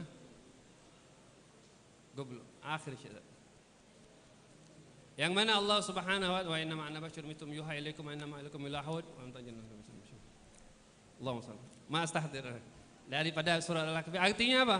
Rasulullah sallallahu alaihi wasallam Allahumma kalimatur rabbi walau ji'na bimithlihi madada. Allah Subhanahu wa taala umpamakan daripada Rasulullah sallallahu alaihi wasallam, lau kanal bahru, akan andai saja bahar, yaitulah laut. Laut bukan Sungai Musi inilah. Lau kanal bahru midadan li kalimati rabbi. Andai saja laut itu Allah Subhanahu wa taala perumpamakan sebagai tinta. Li kalimati rabbi, yaitu untuk daripada menulis kalimat-kalimat Allah Subhanahu wa taala, la nafidal bahru, maka tinta laut tersebut akan habis. Walau ji'na bimithlihi madada. Walaupun kita datangkan air laut lagi sebagai tinta, kita tuliskan untuk mencatat daripada kalimat-kalimat Allah, maka tidak bakal cukup untuk menulis kalimat tersebut. Saking besar keutamaan daripada kalimat tersebut. Allah katakan lau kanal bahru midadan li kalimati rabbi la nafidal bahru qabla an tanfada kalimatu rabbi walau ji'na bimislihi madada. Walaupun kita datangkan dengan berapa laut, maka air tersebut tidak bakal habis untuk menulis daripada kalimatullah, dan kita tidak diragukan lagi yang dimaksud daripada kalimatullah tersebut yaitu adalah baginda Nabi Muhammad sallallahu alaihi wa alihi wa sahbihi wasallam. Maka dari itu Habib Al-Ali bin Muhammad bin Husain Al-Habsyi beliau mengatakan wa min tafannuni wasifihi biwasfihi yafna zaman wa fihi ma la yusafi. Termasuk sepaling hebat-hebatnya orang yang ingin bisa mensifatkan baginda Nabi Muhammad sallallahu alaihi wasallam, maka ketika dia mensifati Nabi, waktu tersebut tidak bakal cukup. Sallallahu alaihi wa alihi wa sahbihi wasallam. Maka kita bersyukur bahwasanya Allah Subhanahu wa taala telah menjadikan kita sebagai umat baginda Nabi Muhammad sallallahu alaihi wasallam. Allah mengatakan laqad mannallahu 'alal mu'minina id ba'atsa fihim rasulan min anfusihim yatlu alaihi ayatihi wa yuzakkihim wa yu'allimuhumul kitaba wal hikmah wa in kanu min qablu wala fi dhalalim mubin. Allah katakan laqad mannallahu 'alal mu'minin. Sungguh Allah telah beri nikmat. Kita tidak minta. Sama siapa Allah beri nikmat? Pada orang-orang yang mukmin. Siapa yang merasa mukmin, maka itu termasuk orang yang mendapatkan nikmat tersebut. Apa nikmat tersebut? Kata Allah, laqad manallahu 'alal mu'minina id ba'asa fihim rasulan. Ketika Allah utus kepada mereka itu rasul, baginda Nabi Muhammad sallallahu alaihi wasallam. Nikmat yang paling terbaik. Makanya kita sebut terus, wa amma bi ni'mati rabbika fahaddis. Adapun nikmat yang Allah berikan sama kita itu maka kita jelaskan. Maka nikmat yang paling terbesar yang Allah Subhanahu wa taala berikan sama kita yaitu apa? Rasulullah sallallahu alaihi wa alihi wa sahbihi wasallam. Nabi Musa sempat minta. Nabi Musa ketika Allah Subhanahu wa taala berikan suhuf tersebut dan beliau membaca dalam suhuf tersebut, maka beliau dapatkan ada seorang umat yang Masya Allah, ketika dia beramal maka amalnya dilipat gandakan oleh Allah Subhanahu wa taala. Tidak ada masuk waktu sore melainkan dosanya diampuni oleh Allah Subhanahu wa taala. Maka Nabi Musa pun mengangkat doa kepada Allah, ya Allah jadikanlah itu umatku. Apa kata Allah? La tilka umat Ahmad. Itu merupakan umat baginda Nabi Muhammad. Allah bukakan lagi keutamaan, sekian banyak keutamaan umat baginda Nabi Muhammad. Dan setiap kali mendengar keutamaan tersebut, Nabi Allah Musa meminta kepada Allah, ya Allah jadikanlah umat tersebut umatku. Akan tetapi Allah tetap menjawab, tidak, itu merupakan umat Ahmad. Itu merupakan umat baginda Nabi Muhammad sallallahu alaihi wasallam. Terakhir Nabi Musa mau bilang, ya Allah kalau gitu jadikanlah saya umat Nabi Muhammad. Nabi Musa yang minta. Kita tidak minta, tapi Allah tidak minta, tapi Allah kasih. Itulah Allah lihat. Kalau kita jingok di dalam Al-Quran tersebut, setiap apapun yang diberikan dari para nabi yang lain, maka nabi yang lain biasanya minta dulu. Nabi Allah Musa, Rabbi syrah li sadri. Tapi nabi kita Nabi Muhammad, alam nasyrah laka sadrak. Begitupun juga umatnya. Ketika Allah Subhanahu wa taala memperlihatkan apa keutamaan umat baginda Nabi Muhammad kepada Nabi Musa, sehingga Nabi Musa pun, ya Allah jadikanlah saya umat baginda Nabi Muhammad. Tapi apa kata Allah? Enggak, cukup engkau merupakan kalamullah. Ini khusus untuk umat baginda Nabi Muhammad sallallahu alaihi wa alihi wa sahbihi wasallam. Makanya dari itu kita bersyukur, selalu meminta kepada Allah, kita yang telah dijadikan daripada umat baginda Nabi Muhammad sallallahu alaihi wa alihi wa sahbihi wasallam. Karena nabi kita nabi yang paling perhatian. Allah menyatakan, laqad ja'akum rasulun min anfusikum azizun 'alaihi ma'anittum harisun 'alaikum bil mu'minina raufur rahim. Laqad ja'akum rasulun min anfusikum. Sungguh telah datang kepada kalian rasul dari jenis kalian. Sebagian riwayat min anfasikum. Daratastastati'u. Min anfasikum bi fathi ta' ma'nahu min a'zamikum. Artinya apa? Sebagian qiraah lagi min anfasikum. Telah datang, sungguh telah datang, yaitu apa? Rasulun min anfasikum, orang yang paling mulia daripada kalian semua. Apa itu? Azizun alaikum. Aziz, perhatian beliau sama kita. Tidak rela ketika kita teledor. Tidak rela ketika kita terjerumus dalam api neraka. Makanya Allah Subhanahu wa taala nyuruh mengingatkan kita, wadhkuru ni'matallah, kata Allah Subhanahu wa taala. Ingat-ingat nikmatnya Allah Subhanahu wa taala. Id kuntum a'daan fa'allafa baina qulubikum. Yang mana dulunya kita ini bercerai-berai, akhirnya berkat nikmat tersebut fasbahtum bi ni'matihi ikhwana. Kemudian berkat nikmat tersebut maka kita menjadi saudara. Maka diancam oleh baginda Nabi Muhammad sallallahu alaihi wasallam, bagi siapa orang yang tidak perhatian sama saudaranya muslim, laisa minna, bukan termasuk orang apa? Golongan kami. Man lam yahtam bi amri umuril muslimin, atau kama qala sallallahu alaihi wasallam. Bukan termasuk golongan kami orang yang tidak perhatian kepada saudaranya muslim. Nyingok kawannya udah sholat, talak kan nyong. Urus diri masing-masing katanya. Enggak. Seorang yang cinta sama Nabi, dia tidak kuat ya. Ketika ada kawannya yang salah, dia berusaha penuh bagaimana kawannya tersebut untuk kembali kepada Allah Subhanahu wa ta'ala. Apa kata Allah? Fa'allafa baina qulubikum fasbahtum bi ni'matihi ikhwana. Wa kuntum ala syafratin minan nar fa'anqadhkum minha. Yang dulunya kita ini apa? Hampir sedikit lagi terjerumus dalam api neraka. Tidak ada jarak antara kita ke neraka kecuali meninggal. Akan tetapi fa'anqadhakum minha. Akan tetapi nikmat tersebut bisa apa? Bisa menyelamatkan kita. Siapa nikmat tersebut? Satu Allah wadhkuru nikmat. Bukan ni'am bukan, tapi nikmat. Yaitu apa? Ar-Rasul sallallahu alaihi wa alihi wa sahbihi wasallam. Bahkan Nabi perhatiannya tidak hanya seorang muslim tok. Nabi kita perhatiannya sama orang kafir tersebut haris. Nabi jangan sampai orang tersebut meninggal dalam keadaan kafir.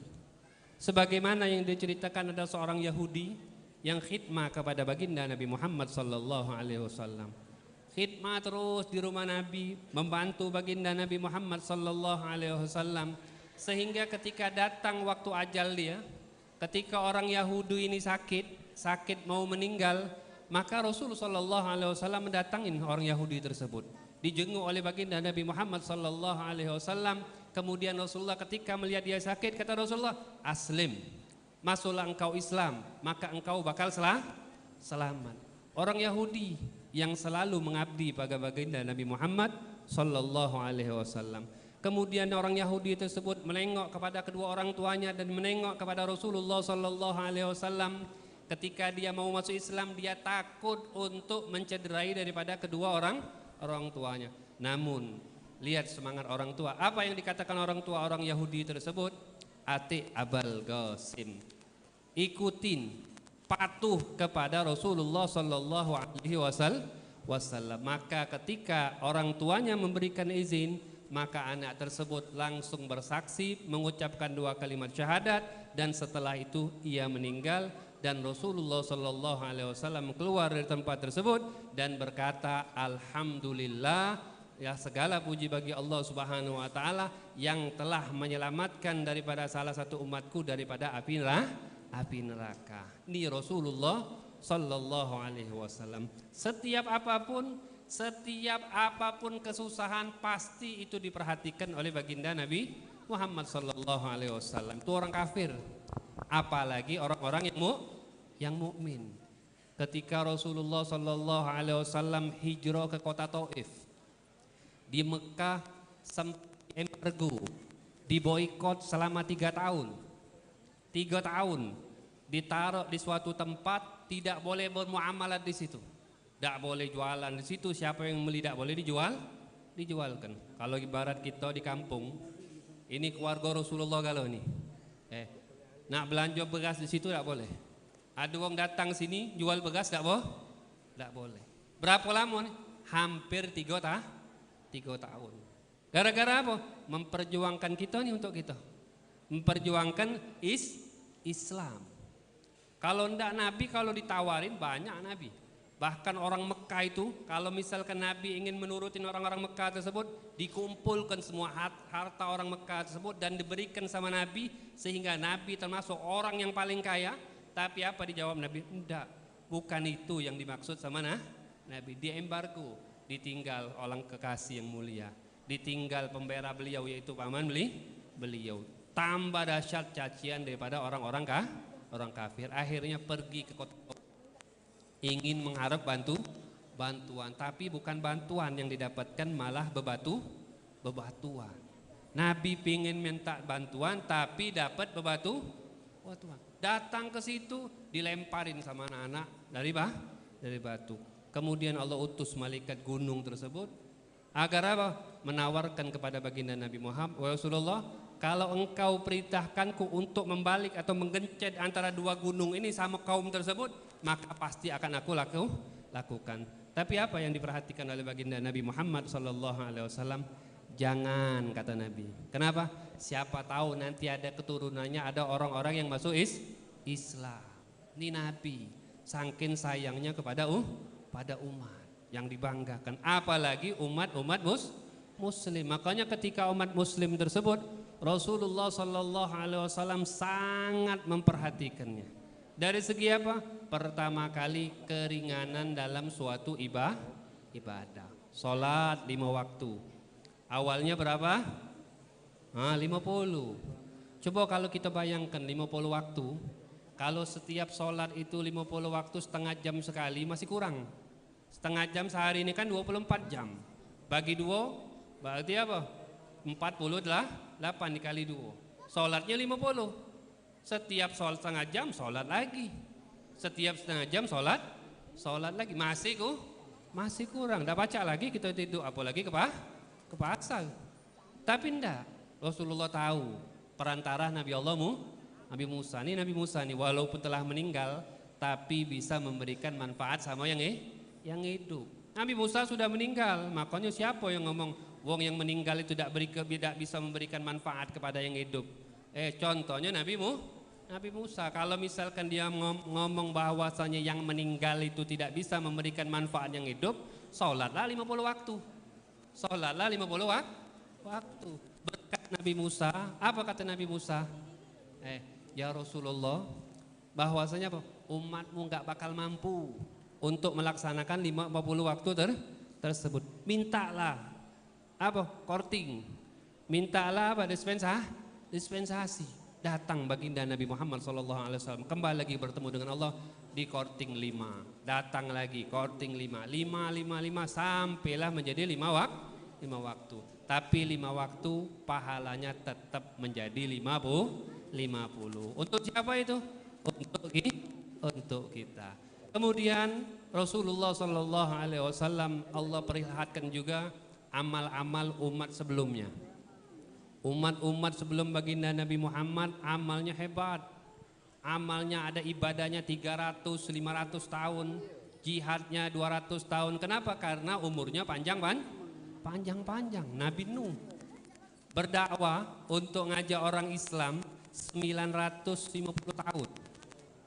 Orang dulu nih umurnya panjang. Makanya kita kalau sudah panjang umur, Masya Allah, makanya banyak-banyak baca laqad ja'akum rasulun min anfusikum azizun alaihi ma'anittum, baca setiap pagi 7 kali atau 11 kali.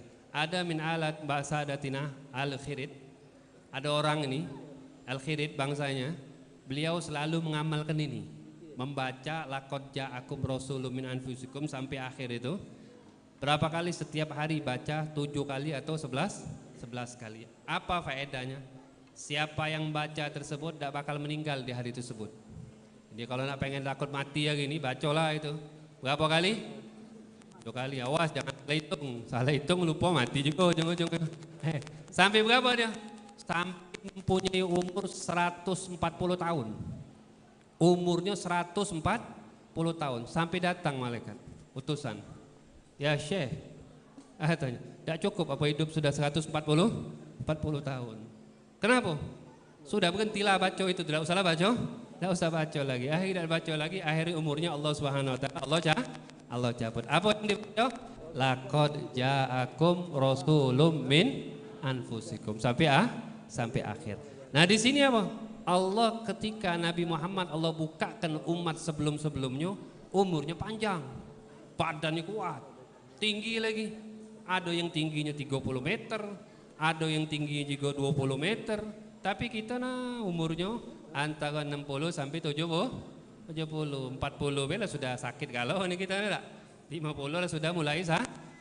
Tapi umat dulu sudah tinggi, umurnya panjang. Tapi ada hikmah juga loh itu. Seluruhnya ada hikmah. Kalau badan kita tinggi kalau 30 meter, dapat bukan mampu. Sekarang TPU lah penuh, rumah bela lah penuh. Kalau sikok uang 30 meter macam mana kakek tingginya ada. Dan uang meninggal juga apa? Itu doa baginda Nabi Muhammad ketika umurnya 60 sampai 70 itu Allah ingin menjadikan apa? Mengkabulkan doanya baginda Nabi Muhammad. Apa doa Nabi? Fa inni mubahin bikumul umamah yaumal qiyamah. Aku akan bangga daripada kalian itu apa? Dengan umat yang paling banyak. Cak mano caranya?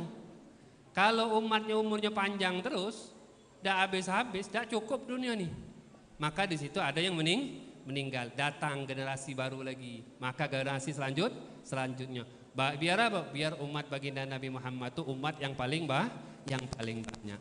Akhirnya ketika Rasulullah SAW melihat umat yang banyak tersebut umurnya panjang, apa yang diperhatikan sama Nabi? Ya Allah, bagaimana umatku bisa melampaui daripada umat sebelumku? Mereka ibadahnya ratusan tahun, sedangkan umatku umurnya 60 sampai 70 tahun. Berapa ibadahnya? Akhirnya apa? Rasulullah SAW minta jangan sampai umatnya kalah sama umat sebelumnya. Maka dari situlah Allah turunkan malam Lailatul Qadar. Nih malam Lailatul Qadar khusus untuk umat baginda Nabi. Yang mana malam tersebut lebih afdal min alfi syahr. Lebih afdal daripada 1000 bulan. Berapa 1000 bulan tuh? Lebih daripada 83 tahun. Kapan kita dapat malam Lailatul Qadar tiap Ramadan? Umur kita 10 tahun, sama ibadah kita apa? Lebih hebat daripada 830 tahun lebih. 20 tahun hidup dapat Lailatul Qadar, kali ke tinggal apa? Ngidupkan dari awal Ramadan sampai akhir Ramadan. Itu perhatian Nabi sama kita. Kemudian apa lagi banyak kalau kita bakal sebutkan tidak bakal habis, cuman kita bakal ringkas. Apa lagi? Ketika Nabi nak wafat, ketika Nabi kita nak meninggal, datang malaikat Jibril, datang izin. Setiap Nabi kapan Allah ingin pengen cabut nyawanya, itu izin dulu. Kalau galak dicabut. Kalau Nabi bilang kaget balik lagi gitu. Itu Nabi. Kalau kita ndak.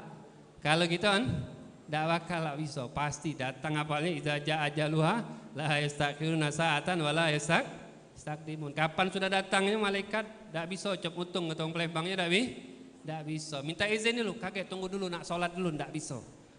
Dia lagi tegak bisa meninggal, makanya hati-hati. Kapanlah sudah gawe tak benar, coba bayang ke kalau kau mati bagi gawe tak benar gitu. Na'udzubillah su'ul khatimah. Makanya kalau kita takut tersebut, maka perhatikanlah hal tersebut. Nah, ketika malaikat Israel datang kepada baginda Nabi, pas menjabut nyawa Nabi, apa kata Nabi? Wahai Jibril, ini apa engkau mencabut nyawa umatku.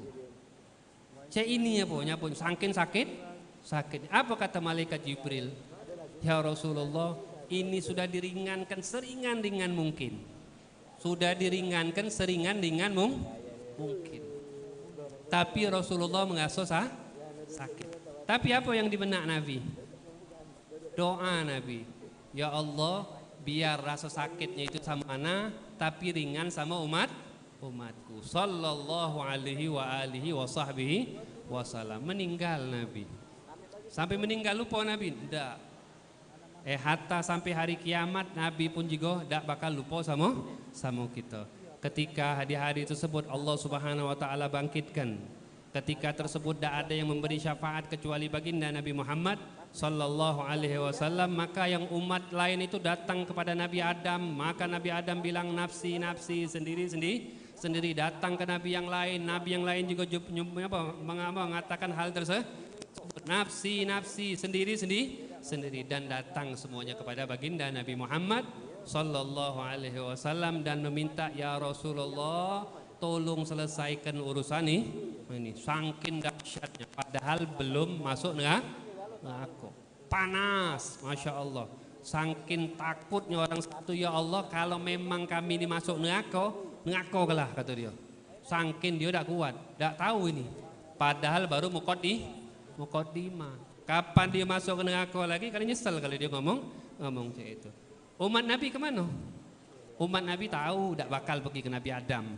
Tidak bakal begini apa? Dia tahu yang bakal memberikan syafaatnya itu apa? Nabi beliau, nabi mereka itu baginda Nabi Muhammad sallallahu alaihi wasallam. Kemudian ketika amal kita ditimbang, maka berdiri di situ Rasulullah sallallahu alaihi wasallam nunggu ya amal hambanya.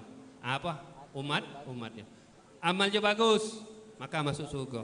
Dan ketika ada seorang umat baginda Nabi Muhammad sallallahu alaihi wasallam, ketika amalnya ditimbang, maka amal jeleknya itu lebih banyak daripada amal baiknya. Bingung dia.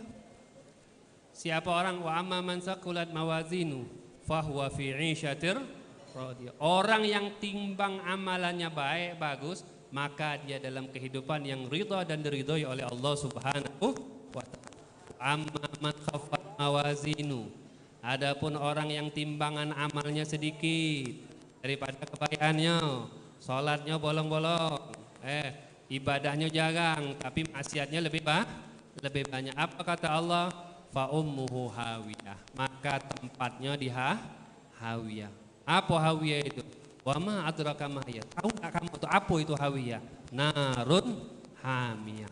Neraka yang telah dipanaskan oleh Allah Subhanahu wa taala yang tidak ada dasarnya lagi. Bagi siapa itu? Orang yang amal baiknya sedikit. Namun Rasulullah ketika hal tersebut melihat ada umatnya butuh bantuan, maka disitulah Rasulullah SAW membantu mengeluarkan bitoko, mengeluarkan kartu. Makanya terkenal dengan hadis bitoko, hadis syafaat baginda Nabi Muhammad sallallahu alaihi wasallam, mendapatkan syafaat Nabi. Kenapa? Ketika dia di dunia dia ingat sama Nabi, rajin bersolawat. Maka ketika dia butuh, maka Nabi pun juga membantu. Terus ketika dia melintasin sirat, jembatan ini panjangnya Masya Allah 3.000 tahun, bawahnya api neraka gelap, tidak ada yang nerangin kecuali amal dia, amal baik dia. Maka itu apa? Rasulullah sallallahu alaihi wasallam pada saat itu ketika setiap orang melintas tersebut daripada umatnya, apa kata Nabi? Rabbi salim. Rasulullah tegak di tangga tersebut, di jembatan tersebut. Setiap umatnya melintas, apa kata Nabi? Ya Rabbi salim. Ya Allah, selamatkan itu umatku, selamatkan itu umatku. Bahkan dalam suatu riwayat ketika umat baginda Nabi Muhammad itu terjerumus dalam api neraka, maka Rasulullah SAW mengambil umatnya tersebut, sehingga Rasulullah menolong tersebut, sehingga mereka lepas daripada api neraka. Itu Rasulullah SAW tidak lupa sama kita, baik pun di dunia, baik pun di akhirat. Sekarang kita, apa perhatian kita sama Nabi? Semua kesusahan Allah gampangkan galau. Karena apa? Karena Rasulullah sallallahu alaihi wasallam. Rasulullah pengen apa?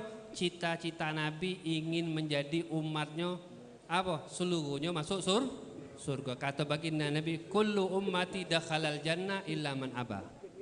Semua umatku bakal masuk surga kalau kecuali yang nanda. Siapa yang nanda ya Rasulullah? Kata sahabatnya, man ata'ani faqad dakhalal jannah wa man asani faqad aba.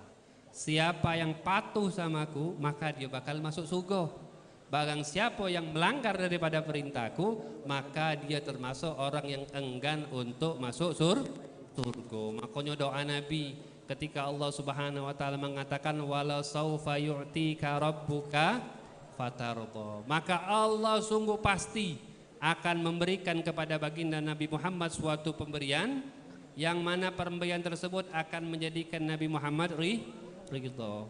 Apalah yang perintah Nabi diminta Nabi? Kalau kita Allah ngomong, kau nak minta apa ke anak kabul? Pasti maslahatnya buat kita. Tapi yang dipinta oleh Nabi kita itu apa? Ketika Allah nawarkan, mintalah suatu pemberian yang mana pemberian tersebut bakal dikabulkan oleh Allah Subhanahu wa taala. Apa dijawab pinta Nabi? Idzan la arda wahidun min ummati dakhalan nar.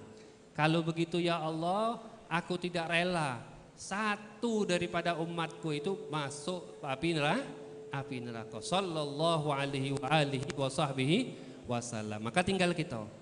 Apa perjuangan kita, balas budi kita kepada baginda Nabi Muhammad sallallahu alaihi wasallam? Banyak sebenarnya. Cuman kita cari sedikit untuk malam ini. Kita cari apa yang paling membanggakan Nabi, apa yang paling menyenangkan hati baginda Nabi Muhammad sallallahu alaihi wasallam, apa yang paling dicintai Nabi. Kalau kita jengok dalam riwayat, yang paling dicintai Nabi itu waju'ilat qurratu aini fi shalah. Yang telah dijadikan buah hati baginda Nabi Muhammad itu solat. Maka kalau ini apa? Kita lihat solat baginda Nabi Muhammad sallallahu alaihi wasallam. Apa yang dituntun oleh baginda Nabi Muhammad sallallahu alaihi wasallam? Nabi Muhammad kalau solat tidak pernah lupa dan tidak pernah lepas daripada solat jamaah. Maka kita jago ini. Kita makmurkan daripada masjid-masjid yang ada. Jangan sampai masjidnya banyak tapi penghuninya udah kati. Lakukan apa? Ada jaminan dari Nabi. Galak tak tajir? Galak tak tajir? Tak galak galau ini. Tajir dunia akhirat. Galak ada Allah angkat kesusahannya. Ada resep dari Nabi. Disebutkan dalam kitab Arba' Rasail yang disusun oleh Imam Ahmad Zaini Dahlan. Beliau menyebutkan resep biar kesusahan yang kita ini diangkat oleh Allah Subhanahu wa taala. Apa kata beliau masalah solat ini?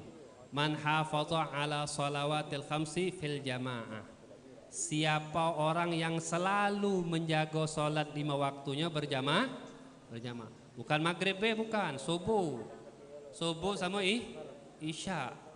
Zuhur juga, asar juga. Siapa yang selalu menjaga solat 5 waktu dia dengan berjamaah, maka fa'akramahullahu ta'ala bi khamsati hisol. Allah bakal mulia ke dia dengan 5 perkara. Apa yang pertama? Rafa'allahu dikal aish. Allah bakal angkatkan kesusahan hidup dia. Problem yang ada di muka bumi ini terjadi kenapa? Karena kita lupa sama Allah. Karena kita lupa daripada sabda baginda Nabi. Kapan kita sholat kita rapi, maka seluruh kesusahan, seluruh apapun yang ada sama kita, Allah Subhanahu wa taala bakal gampang. Siapa yang ngomong itu?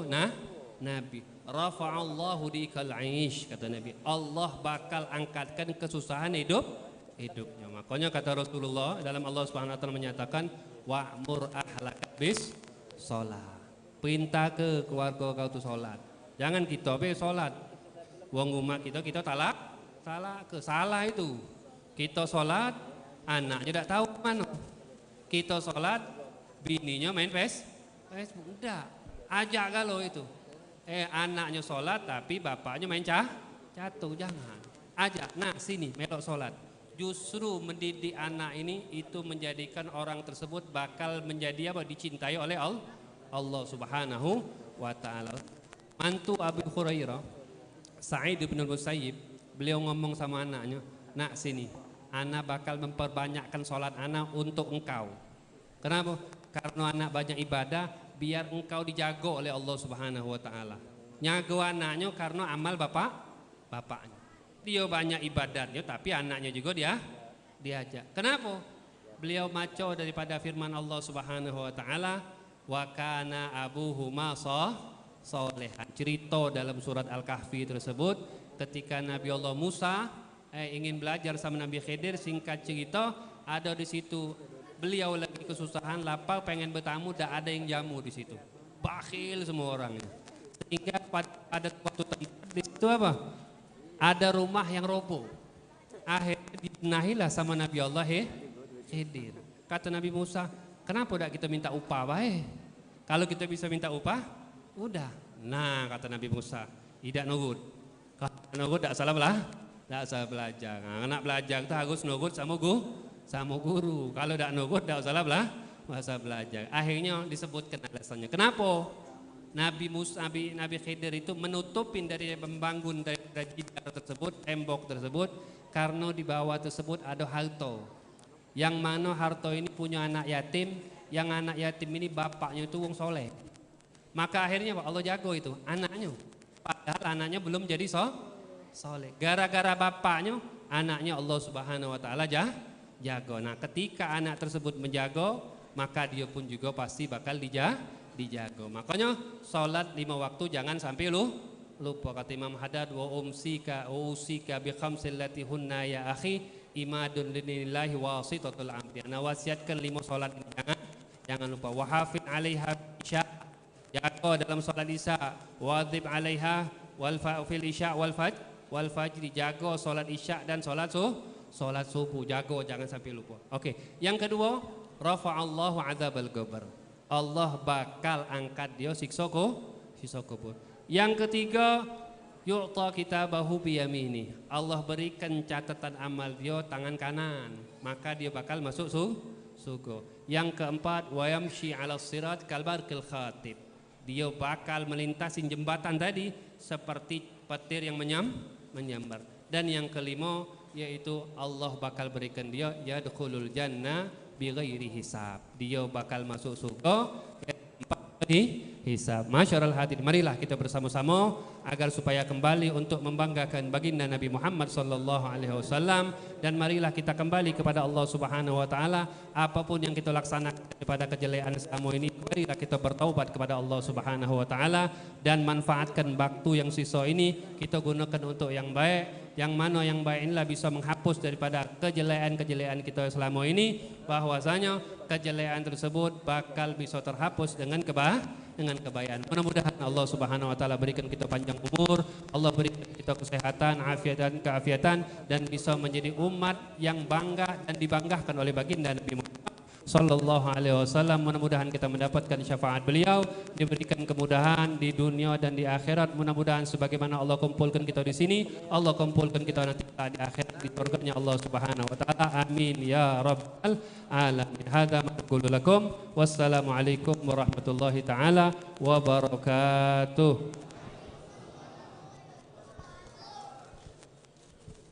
Ya rahmatallahi inni khaifun wajilun ya ni'matallahi inni muflisun ani wa laysa li amalun alqal alima سوى محبتك العظمى وإيماني فكن أماني من شر الحياة ومن شر الممات ومن إخراج جثماني وكن غناي الذي ما بعده فلس وكن فكاكي من أغلال عصياني تحية الصمد المولى ورحمته ما غنت الورق في أوراقي أغصاني عليك يا عروة الوثقى ويا سند الأوفى ومن مدحه روحي وريحاني. Alhamdulillahi Rabbil Alamin. Qabul. Kami ulangi sekali lagi. Untuk jamaah dipersilahkan membentuk satu halagoh 4 orang di samping masjid. Kemudian kami ulangi sekali lagi untuk jadwal Majlis Maulid Ishrin untuk malam besok, yaitu malam Jumat. Insyaallah peringatan Maulid akan bertempat di Musholla Sukalillah yang beralamat di 1416 Ulu, Tangga Takad atau di samping Sekolah Auladi. Kemudian untuk malam Sabtu insyaallah